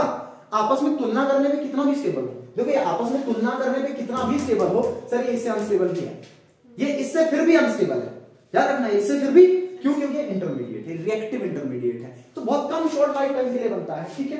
तो इसलिए पहला स्टेप क्या होगा? स्लोएस्ट, याद रखना। ऐसा ना पूछ ले कि बताइए क्यों पहला स्टेप स्लोएस्ट था। पहला स्टेप स्लोएस्ट इसलिए था क्योंकि पहले स्टेप में जो बन रहा है कार्बोकेटाइन वो अनस्टेबल होता है। आपस में तुलना करने में तो 3 डिग्री ज्यादा स्टेबल, बट सर सबस्ट्रेट से हमेशा कम स्टेबल, सबस्ट्रेट से हमेशा लेकिन फिर भी ये बन क्यों रहा है? इसमें हाथ किसका है? पोलर प्रोटिक सॉल्वेंट का। और वो जो एक्स नेगेटिव निकला, उस एक्स नेगेटिव को कौन सॉल्वेट करता है? Polar protic solvent. कौन सॉल्वेट करता है? पोलर प्रोटिक सॉल्वेंट, ठीक है ना। उस पे भी सवाल बनते हैं, उस पे भी मैं सवाल बनाऊंगा उसके न्यूक्लियोफिलिसिटी ऑर्डर पे, ठीक है। उसके बाद सेकंड स्टेप में क्या होगा? जो कार्बोकेटाइन जनरेट हुआ सर इस प्लेनर कार्बोकेटाइन पे, इस प्लेनर कार्बोकेटाइन पे न्यूक्लियोफाइल अटैक करता है दो साइड से। सर इधर भी फ्रंट, इधर भी बैक अटैक, ठीक है ना। फ्रंट अटैक का मतलब जहां से हैलोजन निकला था अगर वहां से आके अटैक करे तो आपके पास क्या होगा? कन्फिग्रेशन रिटेन करेगा। कन्फिग्रेशन जैसा सबस्ट्रेट वैसा ही प्रोडक्ट, ठीक है। और अगर दूसरी अपोजिट साइड से आके अटैक करे, 180 से अटैक करे तो ये सॉरी उसके अपोजिट साइड से अटैक करे तो इन्वर्जन होगा। तब क्या होगा? इन्वर्जन। लेकिन ध्यान दीजिएगा, बनेगा क्या? रेसिमिक मिक्सचर बनेगा क्या? लेकिन सर रेसिमिक मिक्सचर में हमेशा दोनों 50-50 नहीं होते, याद रखना। इन्वर्जन वाला थोड़ा ज्यादा, ऐसा लिख सकते हो 51% 49%। और ऐसा क्यों? मैं फिर बता रहा हूं, ध्यान देना, कहीं ना हो ऐसा सवाल पूछने को बताइए रेसिमिक तो बन रहा है, नो डाउट रेसिमिजेशन होगा, रेसिमिक मिक्सचर बनेगा, लेकिन 50-50 नहीं बनता, 50-50 नहीं बनता, याद रखना। रिटेंशन वाला थोड़ा ज्यादा, तो मैं लिख लेता हूं 51%, और इन्वर्जन वाला सॉरी रिटेंशन वाला थोड़ा कम 49, और इन्वर्जन वाला मानो मैं ऐसा लिख लेता हूं 51%। और ऐसा क्यों होता है? क्योंकि सर ये जो पूरी कहानी है ना कि जब कार्बोकेटाइन आपका भागेगा, ये आपका जो सबस्ट्रेट था, ये जो सबस्ट्रेट था, इस सबस्ट्रेट में जो हैलोजन प्रेजेंट था, हम ये पढ़ते हैं कि सर हैलोजन पहले स्टेप में निकल के जाता है, ऐसा नहीं होता, वो कंप्लीटली नहीं भागता, कंप्लीटली नहीं भागता, ध्यान देना, वो कंप्लीटली नहीं भागता। ये जो आयन पेयर आपके पास बनते हैं ना, इसके ऊपर पॉजिटिव, इसके ऊपर पॉजिटिव, इसके ऊपर नेगेटिव, ये जो आयन पेयर होते हैं, ये आयन पेयर कंप्लीटली सेपरेट नहीं होते, इनके बीच में फिर भी अट्रैक्शन रहता है, क्योंकि ऑब्वियसली इसमें नेगेटिव है, इस पे पॉजिटिव है, तो इनके बीच में अट्रैक्शन होगा, इनके बीच में क्या होगा? अट्रैक्शन होगा। ये भागता नहीं है, उधर ही होता है, इसमें फिर भी अट्रैक्शन रहता है। तो बताइए अगर इसमें फिर भी अट्रैक्शन होगा, ये हाइड्रोजन फिर भी यहां पे होगा, तो ज्यादा अटैक के चांसेस कहां से होंगे? ज्यादा अटैक के चांसेस होंगे इसके ऑपोजिट साइड से, इसके। दैट इज व्हाई अगर ऑपोजिट साइड से अटैक के चांसेस होंगे तो इन्वर्जन वाला थोड़ा ज्यादा बनेगा। ऐसा क्यों होता है? फिर से इन्वर्जन वाला थोड़ा ज्यादा क्यों बनता है? क्योंकि सर जो कार्बोकेटाइन हम पहले स्टेप में पढ़ते हैं कि जो कार्बोकेटाइन बना और साथ में जो न्यूक्लियोफिल्स है वो हटा, लिविंग ग्रुप हटा, ये कंप्लीटली एक दूसरे से सेपरेट नहीं होते हैं, स्टिल इनके बीच में अट्रैक्शंस होंगे, ये वहीं पे होगा, उसी सॉल्वेंट में है, स्टिल इनके बीच में अट्रैक्शंस होंगे। दैट इज व्हाई ज्यादा अटैक के चांसेस कहां से हैं? रेयर अटैक के ज्यादा चांसेस हैं, बैक साइड से ज्यादा चांसेस हैं। दैट इज व्हाई इन्वर्जन थोड़ा ज्यादा होगा। याद रखना इसको, हर एक पॉइंट को याद रखना, लेकिन हर एक पॉइंट याद नहीं रहता, तो जब लगे कि इंपॉर्टेंट है तो लिख लिया करो। हर एक पॉइंट याद नहीं रहता, हर एक पॉइंट याद नहीं रहेगा, ठीक है ना। ये अलग है इन्वर्जन। अच्छा, उसके बाद हमने ये देखा कि कार्बोकेटाइन या रिएक्टिविटी डिपेंड करता है कार्बोकेटाइन की स्टेबिलिटी पे, और कार्बोकेटाइन को स्टेबल करने वाले इफेक्ट कौन से? जरा जल्दी से बताइएगा। पहला इफेक्ट, अगर एरोमेटिक बन रहा है तब तो जोर देखना ही है, एरोमेटिक सबसे स्टेबल और एंटी एरोमेटिक सबसे। लेकिन अगर नॉन एरोमेटिक बन रहे तो नॉन एरोमेटिक में फिर हम क्या देखेंगे? एक तो देखेंगे कौन से डिग्री का बन रहा है, अगर 3 डिग्री बना तो ज्यादा, उसके बाद 2, उसके बाद 1, ठीक है ना। और अगर डिग्री भी सेम है तो फिर हम लगाएंगे जीओसी के इफेक्ट्स, कि ग्रुप साथ में जो है क्या लगा रहे हैं, कि पार्शियल कंजुगेशन तो नहीं है, कहीं प्लस आई तो नहीं लगा रहा है, कहीं प्लस आर तो नहीं लगा रहा है, ठीक है। जैसे बेंजाइलिक में है प्लस आर लगना है, बेंजाइलिक में बेंजीन का प्लस आर लगता है, क्या लगता है? प्लस आर, तो अपना इलेक्ट्रॉन बॉन्ड डोनेट कर देता है, पॉजिटिव चार्ज स्टेबलाइज हो जाता है, ठीक है। अच्छा, इसके बाद ध्यान से सुनना, इसके बाद अभी मैं आऊंगा इसके लिविंग ग्रुप की एबिलिटी पे भी, कि कौन सा बढ़िया लिविंग ग्रुप, उस पे भी रिएक्शन डिपेंड करता है, ठीक है ना। सवाल की फॉर्म में समझा देता हूं, एक सवाल बना देता हूं मैं, वापस देखिएगा क्वेश्चन, वापस रेट ऑफ SN1 बताना आपको, SN1 का रेट बताना आपको, SN1 का रेट, ठीक है, बताइएगा।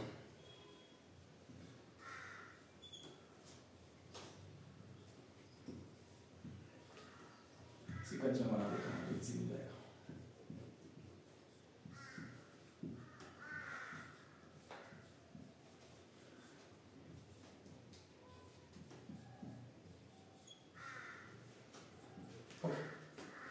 ओके, अब देखना कहानी कैसे लग रही है। मुझे ये बताइए, आपको SN1 का रेट देखना है, तो SN1 का रेट डिपेंड करता है कार्बोकेटाइन की स्टेबिलिटी में, यहां अभी तक ये पढ़ा कार्बोकेटाइन की स्टेबिलिटी में, ठीक है। और अगर मैं इन सबको हटा के कार्बोकेटाइन बना भी लूं, सर इधर भी 2 डिग्री का बनेगा, राइट और रॉन्ग? कौन सा बनेगा? इधर भी 2 डिग्री और इधर भी 2 डिग्री, प्लस किसी में भी स्टेबल करने वाला कोई इफेक्ट नहीं, सबके सब बराबर होंगे, सबके सब जो कार्बोकेटाइन बनेंगे सब में कार्बोकेटाइन एक जैसे, सब में कार्बोकेटाइन एक जैसे होंगे, ठीक है, ध्यान रखना, सब में कार्बोकेटाइन एक जैसे। या एक काम कर लो, इसको मैं और ऐसे बना लेता हूं, इधर मिथाइल ग्रुप लगा लेता हूं, एक काम करता हूं मिथाइल लगा लेता हूं।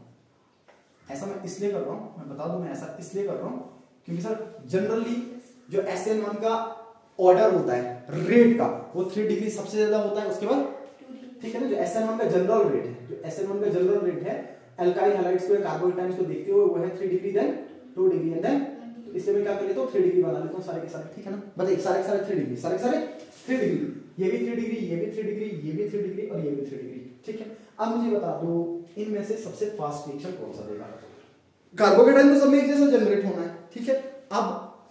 अब डिपेंड करेगा, सुनिएगा ध्यान से, बहुत इंपॉर्टेंट बात, बहुत इंपॉर्टेंट बात। फिर कार्बोकेटाइन सब में जनरेट हो रहा है सेम, लेकिन अब डिपेंड करेगा कार्बोकेटाइन किस में जल्दी जनरेट हो रहा है, ध्यान देना।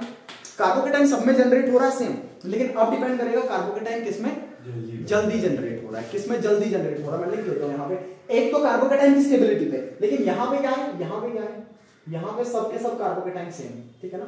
In all these cases 3 degree carbocation is form, सब में क्या बन रहा है 3 डिग्री कार्बोकेटाइन। सर अब कैसे तुलना करें? अब तुलना करेंगे जिसमें फास्टर बनेगा, ठीक है ना। So faster is the formation of carbocation, faster is the formation of carbocation, higher is the rate, higher is the reactivity, जिसमें कार्बोकेटाइन जल्दी बने वो सबसे जल्दी रिएक्ट करेगा, वो सबसे जल्दी प्रोडक्ट देगा, ठीक है। आप देखेंगे इन चारों में से कार्बोकेटाइन सबसे जल्दी किसमें बनेगा, ध्यान से सुनिएगा। अब मुझे ये बताना, जब मैंने इनमें से कार्बोकेटाइन बनाने हैं, पहले स्टेप में हमने क्या करना है, इस लिविंग ग्रुप को हटाना है, सही है ना। ये बॉन्ड ब्रेक करेंगे, ये बॉन्ड ब्रेक करेंगे, हेटेरोजेनेटिक क्लीवेज होगा, ये बॉन्ड ब्रेक करेगा, ये बॉन्ड ब्रेक करेगा, ये बॉन्ड ब्रेक करेगा और ये बॉन्ड ब्रेक करेगा, सही है। कुल मिला के कहानी इतनी है, ठीक है ना। अब देखना इसमें दो फैक्टर्स क्या है, एक तो जो आपको पता है, एक सिंपल सा फैक्टर जो आपको पता है, क्योंकि सर ये कार्बन और आयोडीन का बॉन्ड लेंथ बहुत ज्यादा होगा और बॉन्ड स्ट्रेंथ बहुत कम होगा, ये आपको पता है, हमने पहले भी पढ़ा था, ठीक है। अब बॉन्ड स्ट्रेंथ कम होने के कारण ये बॉन्ड जल्दी टूटेगा। दूसरी बात, इसमें सबसे लेट टूटेगा, ऐसा क्यों? इसकी बॉन्ड स्ट्रेंथ ज्यादा होगी, इसकी बॉन्ड स्ट्रेंथ, ठीक। एक फैक्टर ये लगा सकते हो, ठीक है, कि यहां पे जो बॉन्ड स्ट्रेंथ है, bond strength of CF, bond strength of CF is highest. ये क्या करेगा? नॉट इजिली ब्रोकन, ये इजिली नहीं टूटेगा, ठीक है। और यहां पे carbon iodine bond strength least, bond strength least, ये सबसे जल्दी टूटेगा, ठीक है ना। एक बात तो ये है, एक बात तो ये है, लेकिन ध्यान से सुनना, एक बात तो ये जो जनरली आप बता सकते हो देखते हुए, ठीक है। दूसरी बात जो इसमें लगती है वो ये है कि सर जब ये लिविंग ग्रुप हट के भागेगा, ये बहुत इंपॉर्टेंट बात, जब भी ये लिविंग ग्रुप सबस्ट्रेट से हट के भागेगा, ये भागने के बाद अगर स्टेबल हुआ तो ये भागना चाहेगा, ये बहुत इंपॉर्टेंट बात, फिर से सुनना। ये लिविंग ग्रुप जो यहां पे लगे, ये लिविंग ग्रुप जो यहां पे लगे, इसमें सवाल नहीं पूछेगा, ये अंडरस्टूड है, ये अंडरस्टूड है, ये नहीं पूछेगा, ध्यान देना, मैं बता रहा हूं, ये नहीं पूछेगा, ये अंडरस्टूड है, ये बॉन्ड एंथैल्पी अंडरस्टूड है। सर यहां पे फैक्टर ये लगेगा कि ये जो आपका आयोडीन, ब्रोमीन, क्लोरीन और फ्लोराइड, जब ये फ्लोराइड आयंस की फॉर्म में भागेंगे, हैलाइड आयन की फॉर्म में भागेगा, न्यूक्लियर फ्यूज की फॉर्म में भागेगा, तो इनमें से सबसे ज्यादा स्टेबल जो होगा, इनमें से जो सबसे ज्यादा स्टेबल होगा, निकलने के बाद भी वो सबसे पहले निकलना चाहेगा। ध्यान देना, इन चारों हैलोजेंस में से जो सबसे स्टेबल होगा, इस सबस्ट्रेट से हटने के बाद भी वो सबसे जल्दी हटना चाहेगा, सबसे जल्दी हटना चाहेगा। मैं फिर बता रहा हूं, इग्नोर नहीं करना इस फैक्टर को, फैक्टर लगना है, ऑब्वियसली ये फैक्टर लगना है, ठीक है। अब मुझे बताइए, अगर ये हटे, ये सारे के सारे हटा दिया हमने, बताइए ये सारे के सारे हटा दिए, पहले वाले में क्या बनेगा? I नेगेटिव सबस्ट्रेट, आपको तो पता है कार्बोकेटाइन क्या बन रहा है, सब में सेम बन रहा है। दूसरे वाले में क्या बनेगा? तीसरे वाले में Cl नेगेटिव और फोर्थ वाले में F नेगेटिव। अब मैं जो बता रहा हूं ना, इसको याद रखना, इस पे सवाल बनेगा, इस पे नहीं बनेगा, ये तो इजी है, तो पता है तुम लोगों को, ठीक है ना। अब सुनना ध्यान से, ये जो चारों के चारों हैलाइडाइंस बने, ये चारों के चारों जो हैलाइडाइंस बने, ठीक है। अब बताओ इसमें से सबसे स्टेबल हैलाइडाइन कौन सा होगा? इसमें सबसे स्टेबल हैलाइडाइन कौन सा? याद रखना, इसमें से सबसे स्टेबल हैलाइडाइन कौन सा? देखो मैं यहां पे लिख रहा हूं एक और चीज, ये पूरी कहानी का, इस पूरी कहानी में जो फैक्टर लग रहा है, इस पूरी कहानी में जो फैक्टर लग रहा है, जो इस रेट ऑफ, जिस रिएक्शन के रेट को इफेक्ट करेगा, वो है ability of leaving group, ability of LG, ability of LG, living ability of LG, living भागना, जिंदा नहीं भागना, लिविंग एबिलिटी ऑफ एलजी। जो एलजी सबसे जल्दी भागेगा, जो एलजी सबसे जल्दी भागेगा, यहां से जो लिविंग ग्रुप, जो हैलाइडाइन सबसे जल्दी भागेगा, वो सबसे जल्दी कार्बोकेटाइन जनरेट करेगा, और जो सबसे जल्दी कार्बोकेटाइन जनरेट करेगा वो सबसे फास्ट रिएक्ट करेगा। तो सबसे फास्ट क्यों? क्योंकि अभी तो कार्बोकेटाइन सब में सेम ही बन रहा है, अब डिपेंड करेगा किसमें फास्ट बने। याद रखना इसको, वो जो हमने काइनेटिक्स पढ़ा था ना वो बदल नहीं रहा है sir. Rate of SN1 is equal to K and substrate का पावर 1, रेट लॉ था इसका, रेट इक्वेशन था इसका, ठीक है। डिपेंड फिर से किस पे कर रहा है? सबस्ट्रेट पे, कार्बोकेटाइन पे। लेकिन अभी सब में कार्बोकेटाइन क्या बन रहा है? सेम। अब डिपेंड कर रहा है कार्बोकेटाइन किसमें फास्ट जनरेट, किसमें जल्दी, किसमें है कार्बोकेटाइन वही, लेकिन किसमें जल्दी जनरेट हो। अब बताइए इनमें से ये जो 4 लिविंग ग्रुप आपके हैं इनका ऑर्डर याद रखना, इससे बाहर नहीं पूछेगा। इसके अलावा भी होते हैं, इससे बढ़िया लिविंग ग्रुप होते हैं, जैसे ओटी, ऐसे आपका ओटोसाइलेट है, ये जैसे आपका ओटोसाइलेट है, ओटोसाइलेट बहुत बढ़िया लिविंग ग्रुप, ठीक है। इसके बाद आपका फ्लोरेट्स होते हैं, या इवन पैराटोलिन सल्फोनिक एसिड, पैराटोलोबेंजीन सल्फोनिक एसिड होते हैं, बहुत बढ़िया लिविंग ग्रुप होते हैं वो, क्योंकि वो एनसीईआरटी में मेंशन नहीं है तो पूछेगा नहीं। आपको सिर्फ इन 4 लिविंग ग्रुप्स पे ध्यान देना है। सर इन 4 लिविंग ग्रुप्स में से सबसे बढ़िया living group I negative, I negative is the best leaving group, I negative is the best leaving group. I negative के बाद Br नेगेटिव के बाद Cl नेगेटिव, और Cl नेगेटिव के बाद F नेगेटिव। एनसीईआरटी में सवाल भी है ये। I negative is the best leaving group, I negative is the best Lg, I negative is best Lg, I negative is best Lg। Best leaving group कौन सा? I negative. देखिए ऐसा काय होगा, ठीक है सर। सबस्ट्रेट में तो हमने आइडिया लगा लिया कि ये बॉन्ड वीक था इसलिए जल्दी भागेगा, और ये बॉन्ड स्ट्रांग था इसलिए जल्दी नहीं भागेगा, ठीक है। अब ये जो आई नेगेटिव भागेगा, ये आई नेगेटिव सबसे स्टेबल है। इन 4 में से सबसे स्टेबल कौन सा है? आई नेगेटिव, और ये सबसे लीस्ट स्टेबल है। देखिए ऐसे काय होगा, ध्यान से सुनना। 4 पे नेगेटिव चार्ज, 4 पे नेगेटिव चार्ज। सर फ्लोरीन का साइज बहुत कम, फ्लोरीन का साइज बहुत कम, इस पे जो नेगेटिव चार्ज आके बैठेगा उसको रिपल्शन ज्यादा होंगे, इसमें होगा मैक्सिमम रिपल्शन। इसमें क्या होगा? Maximum repulsion. देखो और सिंपल तरीके से मैं इसको बता देता हूं। देखो ऐसे, मान लो आयोडीन ये नेगेटिव चार्ज, मान लो ब्रोमीन ये नेगेटिव चार्ज, ठीक है। मान लो क्लोरीन ये नेगेटिव चार्ज, और मान लो फ्लोरीन ये नेगेटिव चार्ज, ठीक है। तो बताइए सबसे ज्यादा साइज किसका दिख रहा है? आयोडीन का नेगेटिव चार्ज सबसे स्टेबल होगा, क्योंकि इसको अच्छी खासी जगह मिलेगी, इस नेगेटिव चार्ज को अच्छी खासी जगह मिलेगी, ठीक है। लेकिन फ्लोरीन में इसके लिए उतनी जगह नहीं है। इसका मतलब ये होगा यहाँ पर इलेक्ट्रॉन जो पहले से थे वो इसको रेपेल करेंगे अच्छा खासा, और रिपल्शन होगा तो स्टेबल नहीं होगा, ये स्टेबल नहीं होगा। इसको मैं कहीं और भी जोड़ रहा हूँ, थोड़ी देर में मैं इसको कहीं और जोड़ूंगा, ध्यान से देखते रहना, ठीक है। तो बताइए सबसे बढ़िया लिविंग ग्रुप कौन सा? I negative is the best leaving group, I negative is the best leaving group. अब सुनना जो मैं बता रहा हूँ, ठीक है। मुझे बताइए इन 4 में से सबसे अच्छा बेस कौन सा? सबसे अच्छा बेस कौन सा? मैंने स्टार्टिंग में भी पढ़ा था, सबसे अच्छा बेस कौन सा? F नेगेटिव सबसे अच्छा बेस। ऑब्वियसली इसमें जो नेगेटिव चार्ज इसको पहले से रिपल्शन है, तो चाहे मैं छोड़ दूं, इसमें नेगेटिव चार्ज है इसको पहले से रिपल्शन हो रहा है, तो चाहे मैं नेगेटिव चार्ज छोड़ दूं, नेगेटिव चार्ज छोड़ेगा तो अच्छा बेस होगा, नेगेटिव चार्ज डोनेट करेगा तो क्या होगा? डेंसिटी डोनेट कर रहा है, अच्छा बेस होगा, ठीक है। देखिए मैं जोड़ रहा हूं, ठीक है, ध्यान से सुनना। Weaker is the base, weaker is the base, ये बेसेस हैं सारे के सारे, दिख रहे हैं सारे के सारे बेस, सब पे नेगेटिव चार्ज, सारे के सारे बेस हैं। Weaker is the base, best is the leaving group, best is the leaving group. जितना वीक बेस उतना बढ़िया लिविंग ग्रुप, जितना वीक बेस उतना बढ़िया लिविंग ग्रुप। बताइए सबसे वीक बेस कौन सा था इसमें? आई नेगेटिव।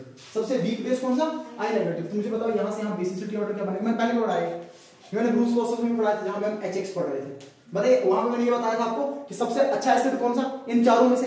मेरे को ये बताइए इन 4 में से सबसे अच्छा एसिड कौन सा था? अगर मैं हेलोजन एसिड्स की बात कर लूं, HI सबसे अच्छा एसिड, उसके बाद HCl, उसके बाद HF, ठीक है। ऑर्डर आपने बताया था, ऐसा क्यों होगा? क्योंकि यहाँ पे बॉन्ड लेंथ बहुत ज्यादा, बॉन्ड सेम कॉन्सेप्ट था, क्योंकि आपका जो ओवरलैप था वो इफेक्टिव नहीं था, ठीक है। अब अगर सबसे स्ट्रॉन्ग एसिड होगा, अगर ये सबसे स्ट्रॉन्ग एसिड था, अगर ये सबसे स्ट्रॉन्ग एसिड था, इसका जो जनरेट होगा बेस वो सबसे वीक होगा, ठीक है। तो बताइए सबसे वीक बेस कौन सा है? आई। तो यहां से यहां आने पे क्या कर रहा है? यहां से यहां आने पे बेसिक स्ट्रेंथ या बेसिसिटी क्या कर रहा है? बढ़ रहा है ना। बेसिक स्ट्रेंथ क्या कर रहा है? बढ़ रहा है। सबसे अच्छा बेस कौन सा है इन 4 में से? सबसे कम, सबसे वीक बेस कौन सा है? Weaker is the base, best is the leaving group. Weaker is the base, best is the leaving group. जितना वीक बेस, जितना कम क्षमता इलेक्ट्रॉन डोनेट करने की, जितना नेगेटिव चार्ज उस पे स्टेबल, वो उतना बढ़िया लिविंग ग्रुप, वो उतना बढ़िया लिविंग ग्रुप। तो बताइए सबसे बढ़िया लिविंग ग्रुप इन 4 में से कौन सा? आई नेगेटिव, ठीक है ना। अब इसके अलावा जो मैं बोल रहा था आपको, मान लीजिए टोसाइलेट हो गया, या आपका पैराटोलिन बेंजीन सल्फोनिक एसिड हो गया, वो इसलिए इससे बढ़िया लिविंग ग्रुप होते हैं क्योंकि सर उन पे जो नेगेटिव चार्ज होता है ना, वो नेगेटिव चार्ज एक जगह नहीं होता, वो डिलोकलाइज करता है। क्या करेगा? डिलोकलाइज करेगा, इसलिए वो सबसे बढ़िया होते हैं। तो डिलोकलाइज कर रहा है तो सबसे वीक बेस एक जगह पे तो है ही नहीं, डिलोकलाइज कर रहा है सबसे weak base. Weaker is the best, best is the leaving group. Weaker is the best, best is the leaving group. तो ये वाला सबसे बेस्ट लिविंग ग्रुप होगा। अच्छा अब देखिएगा ध्यान से, अब देखिएगा ध्यान से, मुझे ये बताओ, ये जो मैंने 4 बनाए, अगर मैं ऐसा पूछूं सवाल में कर रहा हूं, nucleophilicity order,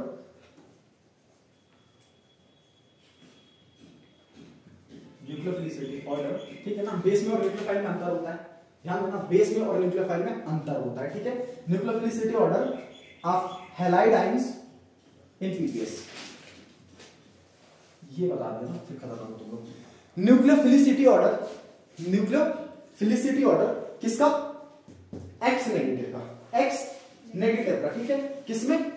polar protic solvent में, पोलर प्रोटिक सॉल्वेंट में। सुनना अब सुनना, मुझे ये बता दो, जब ये सारे के सारे लिविंग ग्रुप हट के निकल गए, ये सारे के सारे लिविंग ग्रुप हुए कहां पे सर? ये तो पोलर प्रोटिक सॉल्वेंट में है जिसमें SN1 हो रहा है, ये सारे के सारे कहां पे प्रेजेंट है? पोलर प्रोटिक सॉल्वेंट में। अच्छा पोलर प्रोटिक सॉल्वेंट क्या करेगा? पहला काम तो वो ये कर रहा था कि इस बॉन्ड को वीक कर रहा था, इस बॉन्ड को, इस बॉन्ड को और इस बॉन्ड को, ये तो काम किया उसने। तो दूसरा काम ये करता है कि जैसे लिविंग ग्रुप निकलता है उसको सॉल्वेट कर देता है। उसको क्या कर देगा? सॉल्वेट कर देगा, इसको घेरना स्टार्ट करेगा, इसको सॉल्वेट करेगा। क्या कर देगा? सॉल्वेट कर देगा। मुझे बताइए सबसे ज्यादा सॉल्वेशन किसमें होगा? सबसे ज्यादा सॉल्वेशन जिसका साइज सबसे कम, जो सबसे ज्यादा इलेक्ट्रोनेगेटिव, जो सबसे ज्यादा इलेक्ट्रोनेगेटिव, जिसका साइज सबसे कम, साइज जिसका सबसे कम, size is inversely proportional to solvation. ये सारे फैक्टर्स लगने हैं यहाँ पे, इतना ध्यान में रख लेना, पढ़ रखे हैं पहले से भी। Size is inversely proportional to solvation, जिसका साइज सबसे कम उसका सॉल्वेशन सबसे ज्यादा, उसका सॉल्वेशन। बताइए सॉल्वेशन का ऑर्डर क्या बनेगा? पहले सॉल्वेशन लिख लेता हूं। सॉल्वेशन का ऑर्डर क्या बनेगा? सबसे ज्यादा सॉल्वेशन किसका होगा? F नेगेटिव, उसके बाद फिर Br नेगेटिव और फिर I नेगेटिव। इसका मतलब ये सर, ये F नेगेटिव जो सॉल्वेंट में रिलीज हुआ ना, इसको प्रोटिक सॉल्वेंट घेरेगा। इसको प्रोटिक सॉल्वेंट क्या करेगा? घेरेगा। मान लीजिए ये जो F नेगेटिव रिलीज हुआ, इस F नेगेटिव को प्रोटिक सॉल्वेंट घेरेगा। मान लो आपने प्रोटिक सॉल्वेंट ले रखा था, लेट्स से अल्कोहल था, ठीक है ना, ROH घेरेगा इसको, ROH इसको घेरेगा, ROH इसको घेर लेगा, ROH इसको घेर लेगा, ROH हर पॉसिबल साइड से इसको घेर लेगा, इसको सॉल्वेट कर देगा। इसको क्या कर देगा? सॉल्वेट कर देगा। यही आप पढ़ते हो आयनिक सॉलिड्स की सॉल्युबिलिटी में भी, ये पढ़ते हो ना, dipole, this ion dipole interaction, right, ion dipole interaction, solvation, that is solvation, ठीक है। तो सबसे ज्यादा सॉल्वेशन किसमें? क्योंकि इसका साइज कम था, बहुत सारे प्रोटिक सॉल्वेंट इसको घेर सकते हैं, प्रोटिक सॉल्वेंट के बहुत सारे मॉलिक्यूल इसको घेरेंगे। और सबसे कम घेराव कहां पे होगा? आई नेगेटिव के केस में, आई नेगेटिव के केस में। इसका मतलब अगर मैं इन चारों में न्यूक्लियोफिलिसिटी ऑर्डर पढ़ूं, इन चारों में मैं न्यूक्लियोफिलिसिटी ऑर्डर पढ़ूं कि सबसे बढ़िया न्यूक्लियोफाइल कौन होगा, सर सबसे बढ़िया न्यूक्लियोफाइल ये होगा, सबसे बढ़िया न्यूक्लियोफाइल ये होगा, क्योंकि इसको घेरा बहुत कम है।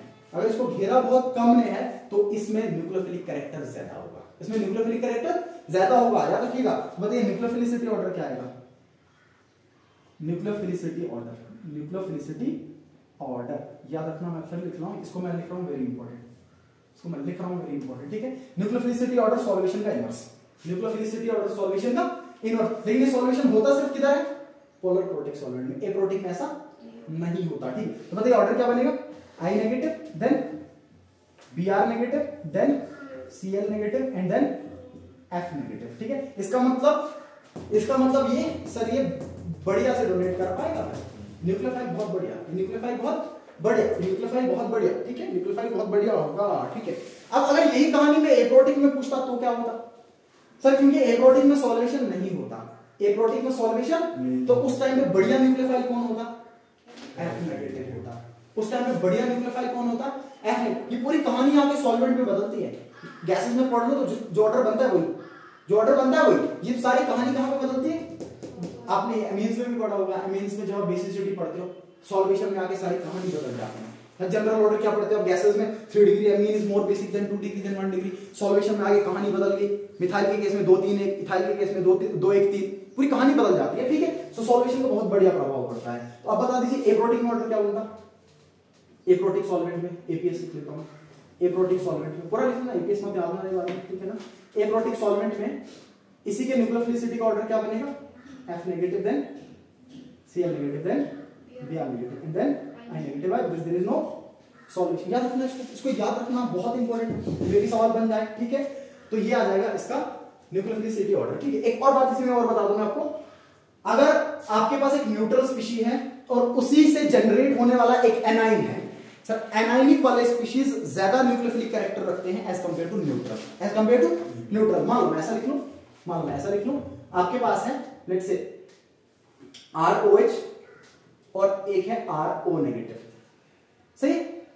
ये न्यूट्रल फॉर्म और ये इसी का एनाइनिक फॉर्म, ये न्यूट्रल फॉर्म और ये इसी का anionic form. Negatively charge species में ज्यादा न्यूक्लियोफिलिक कैरेक्टर होता है as compared to neutral, as compared to neutral. तो इस वाले में यहां से यहां आने पे न्यूक्लियोफिलिसिटी क्या करेगा, न्यूक्लियोफिलिसिटी इंक्रीज करेगा। याद रखना the negatively charge species have more nucleophilic character as compared to neutral, as compared to neutral. ये न्यूट्रल था, इसमें लोन पेयर था, नो डाउट, इसमें लोन पेयर था, नो डाउट, इस पे भी लोन पेयर से, नो डाउट, बस इस पे और क्या आ गया साथ में, नेगेटिव चार्ज। और क्या आ गया, नेगेटिव चार्ज आया, रिपल्शन हो रहा है ना।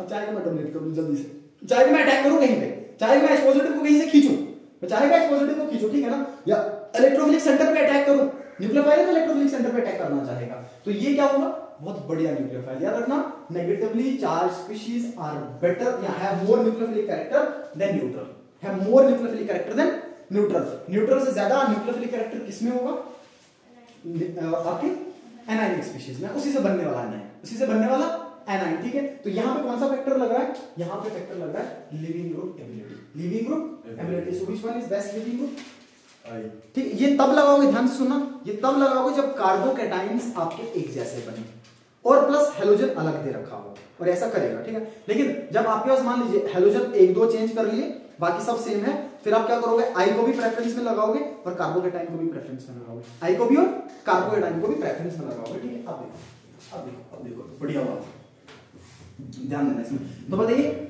इन हैलाइड्स आयंस का न्यूक्लियोफिलिक कैरेक्टर, ये न्यूक्लियोफिलिसिटी पोलर प्रोटिक सॉल्वेंट में कैसा होगा, आई नेगेटिव, उसके बाद Br नेगेटिव, उसके बाद Cl नेगेटिव और सबसे कम F नेगेटिव। और पोलर एप्रोटिक सॉल्वेंट में कैसा, इसका इनवर्स हो जाएगा, क्यों, क्योंकि पोलर प्रोटिक सॉल्वेंट में क्या होगा, सॉल्यूशन, पोलर प्रोटिक सॉल्वेंट में क्या होगा, और सबसे ज्यादा सॉल्यूशन कहां पे होगा, इसका साइज सबसे कम, और साइज सबसे कम किसका था, फ्लोरीन का, उसमें ज्यादा सॉल्यूशन होगा, उसका न्यूक्लियोफिलिक कैरेक्टर लीस्ट होगा, उसका न्यूक्लियोफिलिक कैरेक्टर लीस्ट होगा, ठीक। अब देखिए very very important, very very important, इससे पहले इस पे सवाल नहीं आया, जो मैं बता रहा हूं इससे पहले इस पे सवाल नहीं आया, ध्यान से देखिएगा जो मैं बताने वाला हूं, ठीक है। अगर आपके सबस्ट्रेट में या जो कार्बोकैटाइन जनरेट हुआ, मैं दो बना रहा हूं, दोनों देखना ध्यान से,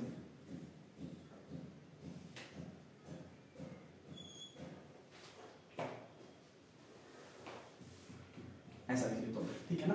आप चाहो तो ET लिख लो, एक कम कर लेता हूं, थाइन लिख लेता हूं, सिंपल हो जाएगा, ET के फॉर्म में लिख लेता हूं, ET के फॉर्म में मैं कार्बोकैटाइन बना रहा हूं डायरेक्ट, आपको पता है कैसे बना होगा, इधर क्या रहा होगा, इधर हेलोजन रहा होगा, क्या रहा होगा, उसको हटा के बनाया होगा हमने, ठीक है ना। एक केस ये, दूसरा केस में इधर लिख लेता हूं, okay okay okay okay okay, ध्यान से देखना, ध्यान से देखना, very very important, very very important, ठीक है। अब देखिएगा कहानी कैसे बदलेगी। मैं क्या कर देता हूं, दोनों को ट्रीट कर रहा हूं मैं पोलर प्रोटिक सॉल्वेंट की प्रेजेंस में किसी वीक न्यूक्लियोफाइल से, किसी वीक न्यूक्लियोफाइल से, मान लीजिए OH नेगेटिव, OH नेगेटिव, और इधर भी in presence of polar protic solvent मैं इसको ट्रीट कर रहा हूं किसी वीक न्यूक्लियोफाइल से, ठीक है।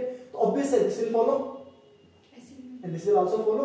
कैसे पहचान लिया आपने, SN1 फॉलो होना है polar protic solvent, polar protic solvent, polar protic solvent, ठीक है ना। ओके, अब सुनिएगा ध्यान से, if carbocation, if given carbocation जो आपने बनाया एल्काइल हैलाइड से, अगर उसमें कायरल सेंटर प्रेजेंट है, बहुत इंपॉर्टेंट बात फिर बता रहा हूं मैं, if the carbocation contains a chiral center, if there is a chiral center in carbocation, अगर कार्बोकैटाइन में कायरल सेंटर हुआ, मुझे बताइए क्या पहले वाले में कायरल सेंटर है, सर बिल्कुल कायरल सेंटर है, 100% कायरल सेंटर है, ये कायरल सेंटर है, ये कार्बन कायरल सेंटर है, ये वाला, बताइए ये क्यों कायरल सेंटर, ये वाला क्यों कायरल सेंटर, क्योंकि सर इस कार्बन से लगे हुए चारों ग्रुप डिफरेंट, इस कार्बन से लगे हुए चारों ग्रुप डिफरेंट। अब बताओ अगर मैं स्टीरियोकेमिस्ट्री बनाना चाहूं, मैं इसको एक काम करता हूं, एबोदी प्लेन बना लेता हूं, और यहां पे जो हाइड्रोजन होगा उसको मैं बिलो द प्लेन बना लेता हूं, ठीक है ना। Obviously this centre is chiral, right, this centre is chiral, why this centre is chiral, why this center is chiral, because the carbon is surrounded by the carbon is attached to 4 different groups, so this is chiral center, there is chiral center,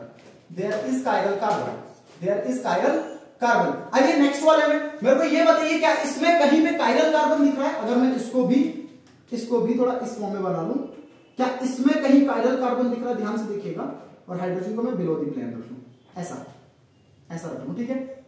sorry ये तो मैंने खुद बना लिया, ठीक है? बताइए क्या यहां पे कायरल कार्बन है कहीं पे? नहीं है सर, दोनों ग्रुप सेम है। This is also methyl, this is also methyl. यहां पे एक साइड इथाइल था, दूसरी साइड मिथाइल था, याद रखना, ये भी मिथाइल और ये भी मिथाइल। इधर मिथाइल इथाइल था, इसलिए चार डिफरेंट है। यहां पे दोनों सेम है, यहां पे दोनों सेम है। यार लिख देता हूं मैं, देखना दोनों के दोनों क्या है, सेम ग्रुप, दोनों के दोनों है same group. So that means there is no chiral carbon, no chiral carbon, कोई भी कायरल कार्बन नहीं होगा, ठीक है? If the carbocation generated from an alkyl halide has chiral center, वापस से, if the carbocation generated from an alkyl halide has already present chiral carbon in it, it has already present chiral carbon in it, अगर पहले से chiral carbon हुआ, then the product formed will be diastereomers, very important। जो product बनेगा वो diastereomers होंगे। वो क्या होंगे? बता रहा हूं मैं क्या होगा थोड़ी देर में, ठीक है ना? if the already present substrate or carbocation generated does not have any chiral carbon, then the product formed will be enantiomers. The product formed will be enantiomers. If the carbocation or alkyl halide,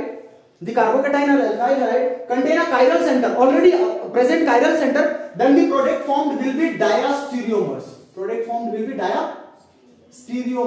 diastereomers, right? Now what are diastereomers?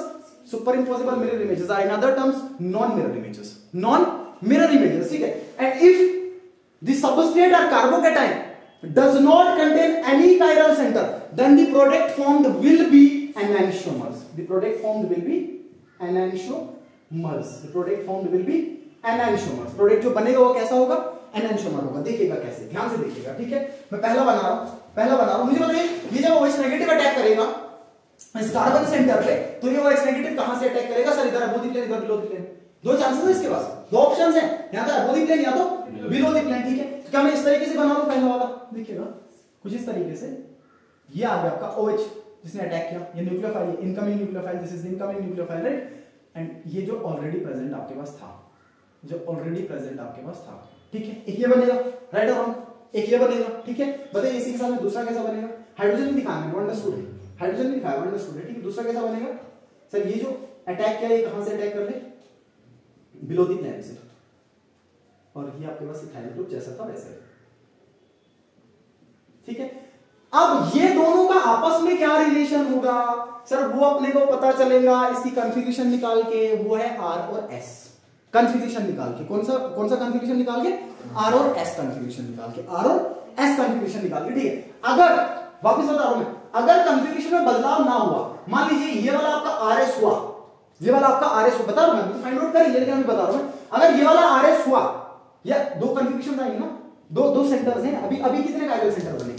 अभी तो दो configuration आएंगे, R और S। अगर इस वाले में RS हुआ, और मान लीजिए अगले वाले में आपका RS आया, पहले में भी RS और दूसरे वाले में भी RS, इसका मतलब कॉन्फ़िगरेशन नहीं बदला, कॉन्फ़िगरेशन दोनों का नहीं बदला, तो तब भी ये डायस्टेरियोमर्स होगा, तब भी क्या होगा? डायस्टेरियोमर्स। इमेज बनाने की जरूरत नहीं है आपको, ऐसे नहीं देखना बार-बार इमेज बना के, ठीक है? कॉन्फ़िगरेशन निकाल के, अगर पहला वाला RS था और दूसरा वाला RR बना, सर तब भी ये कॉन्फ़िगरेशन नहीं बदला, तब भी ये कॉन्फ़िगरेशन जो पिछले में R था वो अगले वाले में भी R है, तब भी ये डायस्टेरियोमर्स,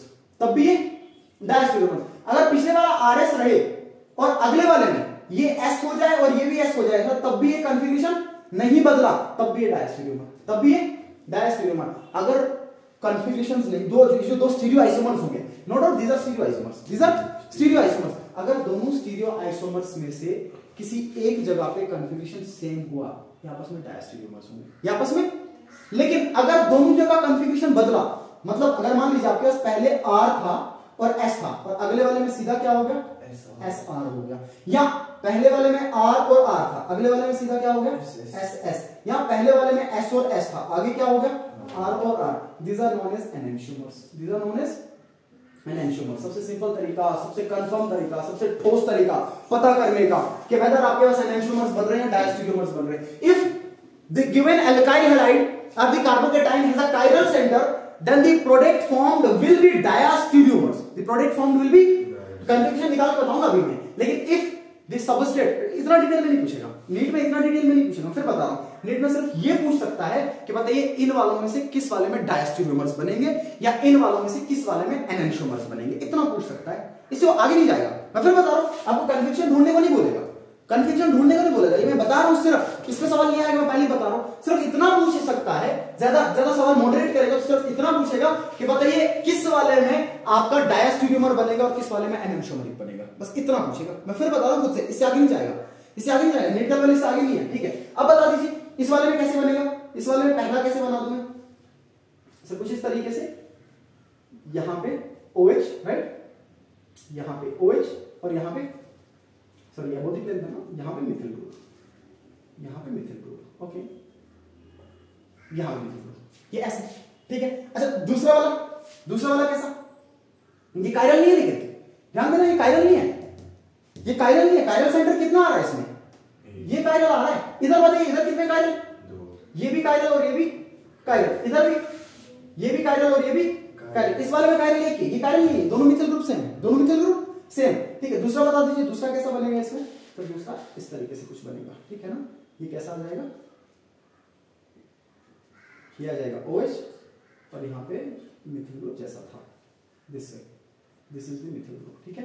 ये सेंटर भी कैसा कायरल, ये सामने ही दिख रहा है, मैंने कंफर्मेशन परसों ही बताई, आइए देखते हैं, कंफर्म करते हैं, ठीक है। बताइए इस वाले में मेरे को ये बताना पहला प्रायोरिटी किसको दूं मैं, ऑफ कोर्स इसको मिलेगा फर्स्ट प्रायोरिटी ऑक्सीजन है, सही है, पहला प्रायोरिटी इसको, ठीक है। दूसरा प्रायोरिटी को मैं किसको दूंगा, सर यहां चला जाऊं तो एक ही कार्बन है, यहां चला जाऊं तो कार्बन के बाद कार्बन, कार्बन के बाद कार्बन, सेकंड प्रायोरिटी मिलेगा इसको, थर्ड प्रायोरिटी मिलेगा इसको, और फोर्थ प्रायोरिटी किसको मिलेगा, हाइड्रोजन, जो मैंने दिखाया है। फोर्थ प्रायोरिटी पे कौन होगा, ऑब्वियसली फोर्थ प्रायोरिटी पे हाइड्रोजन होगा, और वो भी कैसा होगा, बिलो द प्लेन, क्योंकि ये अबोव द प्लेन है, ठीक है। घुमाइए बताइए कैसे करेंगे आप, 1 2 3 चलेंगे, कैसे चलेंगे, 1 2 3 बताइए, 1 2 3 चल के, 1 2 3 चल के बताइए, sir this is 1, this is 2, this is 3, मैं ऐसे चलूंगा, राइट और रॉन्ग, यही है, गया मैं 1 2 3, अगर क्लॉकवाइज घुमा कन्फिगरेशन इज रेक्टस, और अगर एंटी क्लॉक घुमा कन्फिगरेशन इज सिनिस्टर, S, अभी तो क्लॉकवाइज चल रहे हैं अपन, that means configuration is R, configuration is, so the configuration of this centre, the configuration of this chiral centre is R, this chiral centre is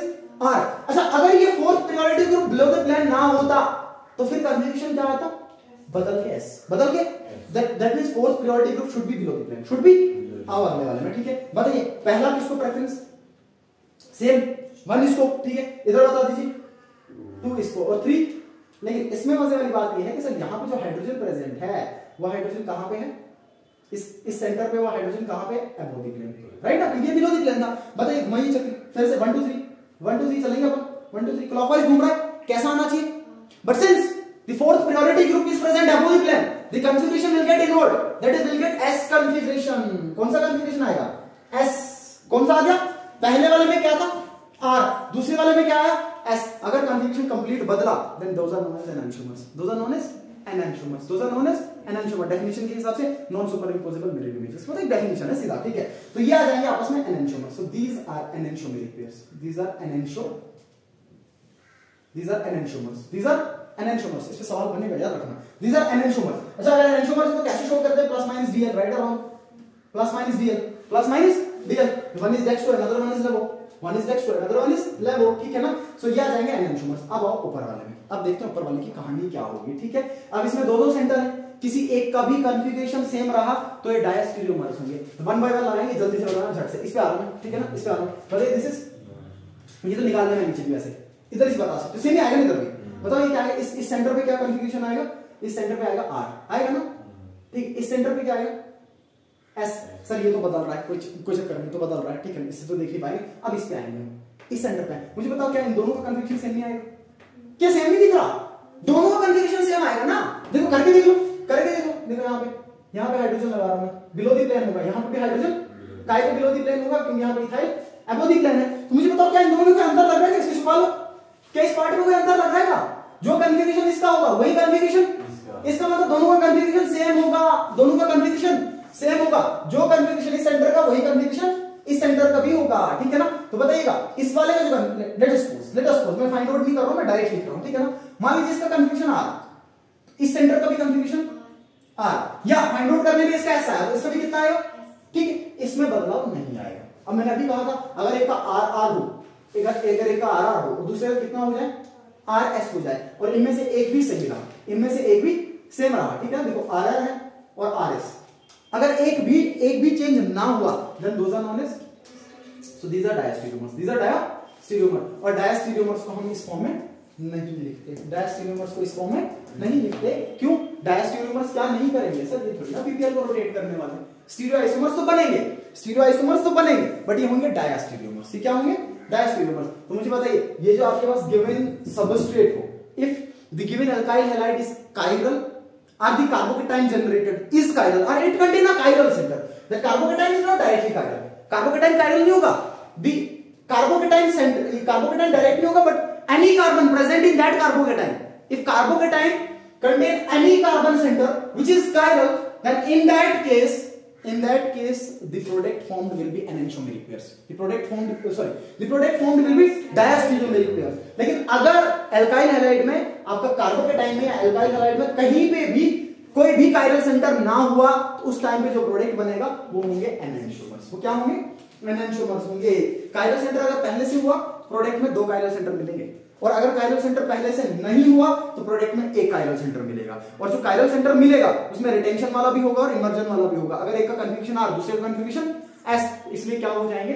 एनांटियोमेरिक pairs. लेकिन ऊपर वाले में एक का कन्फिग्रेशन, जिधर जो कन्फिग्रेशन इसका था प्रोडक्ट में दोनों में सेम कन्फिग्रेशन रहेगा, तो ये आपस में क्या आएंगे? This will be diastereomers, this will be diastereomers, या आपस में होंगे डायस्टेरियोमेरिक पेयर्स। डायस्टेरियोमेरिक पेयर्स याद रखना, इसको याद रखना। वापस फिर से शॉर्ट कर रहा हूं पूरे सवाल को, पूरे सवाल की कहानी को मैं खत्म कर रहा हूं। मुझे ये बताओ किस वाले अल्काइल हैलाइड में जब SN1 करें तो आपके पास एनांटियोमर्स बनेंगे? सर जिसमें कायरल कार्बन पहले से नहीं होगा, जिसमें कायरल कार्बन पहले से अगर पहले से होगा तो क्या बनेगा? डायस्टेरियोमर्स बनेंगे। ऐसा क्यों? डायस्टेरियोमर्स क्यों बनेंगे? क्योंकि सर उसमें एक सेंटर ऐसा मिलेगा जिसका कन्फिग्रेशन सेम होगा, और एनांटियोमर्स में दोनों के दोनों सेंटर जो मिलेंगे, रिटेंशन वाले में और इमर्जन वाले में, दोनों में कन्फिग्रेशन बदल हो गए। अगर एक आर तो दूसरे का ऐसा हो जाएगा। ऐसा नहीं कि रिटेंशन और इमर्जन नहीं होगा, हो रहा है, ये हो रहा है ना। देखो यहाँ पे क्या था आपका, यहाँ पे आपका कन्फिग्रेशन बदल, यहाँ पे बदल है, रिटेंशन इन्वर्जन होगा, above the plane below the plane attack होगा, लेकिन ये डायस्टेरियोमर्स होंगे। ये क्या होंगे?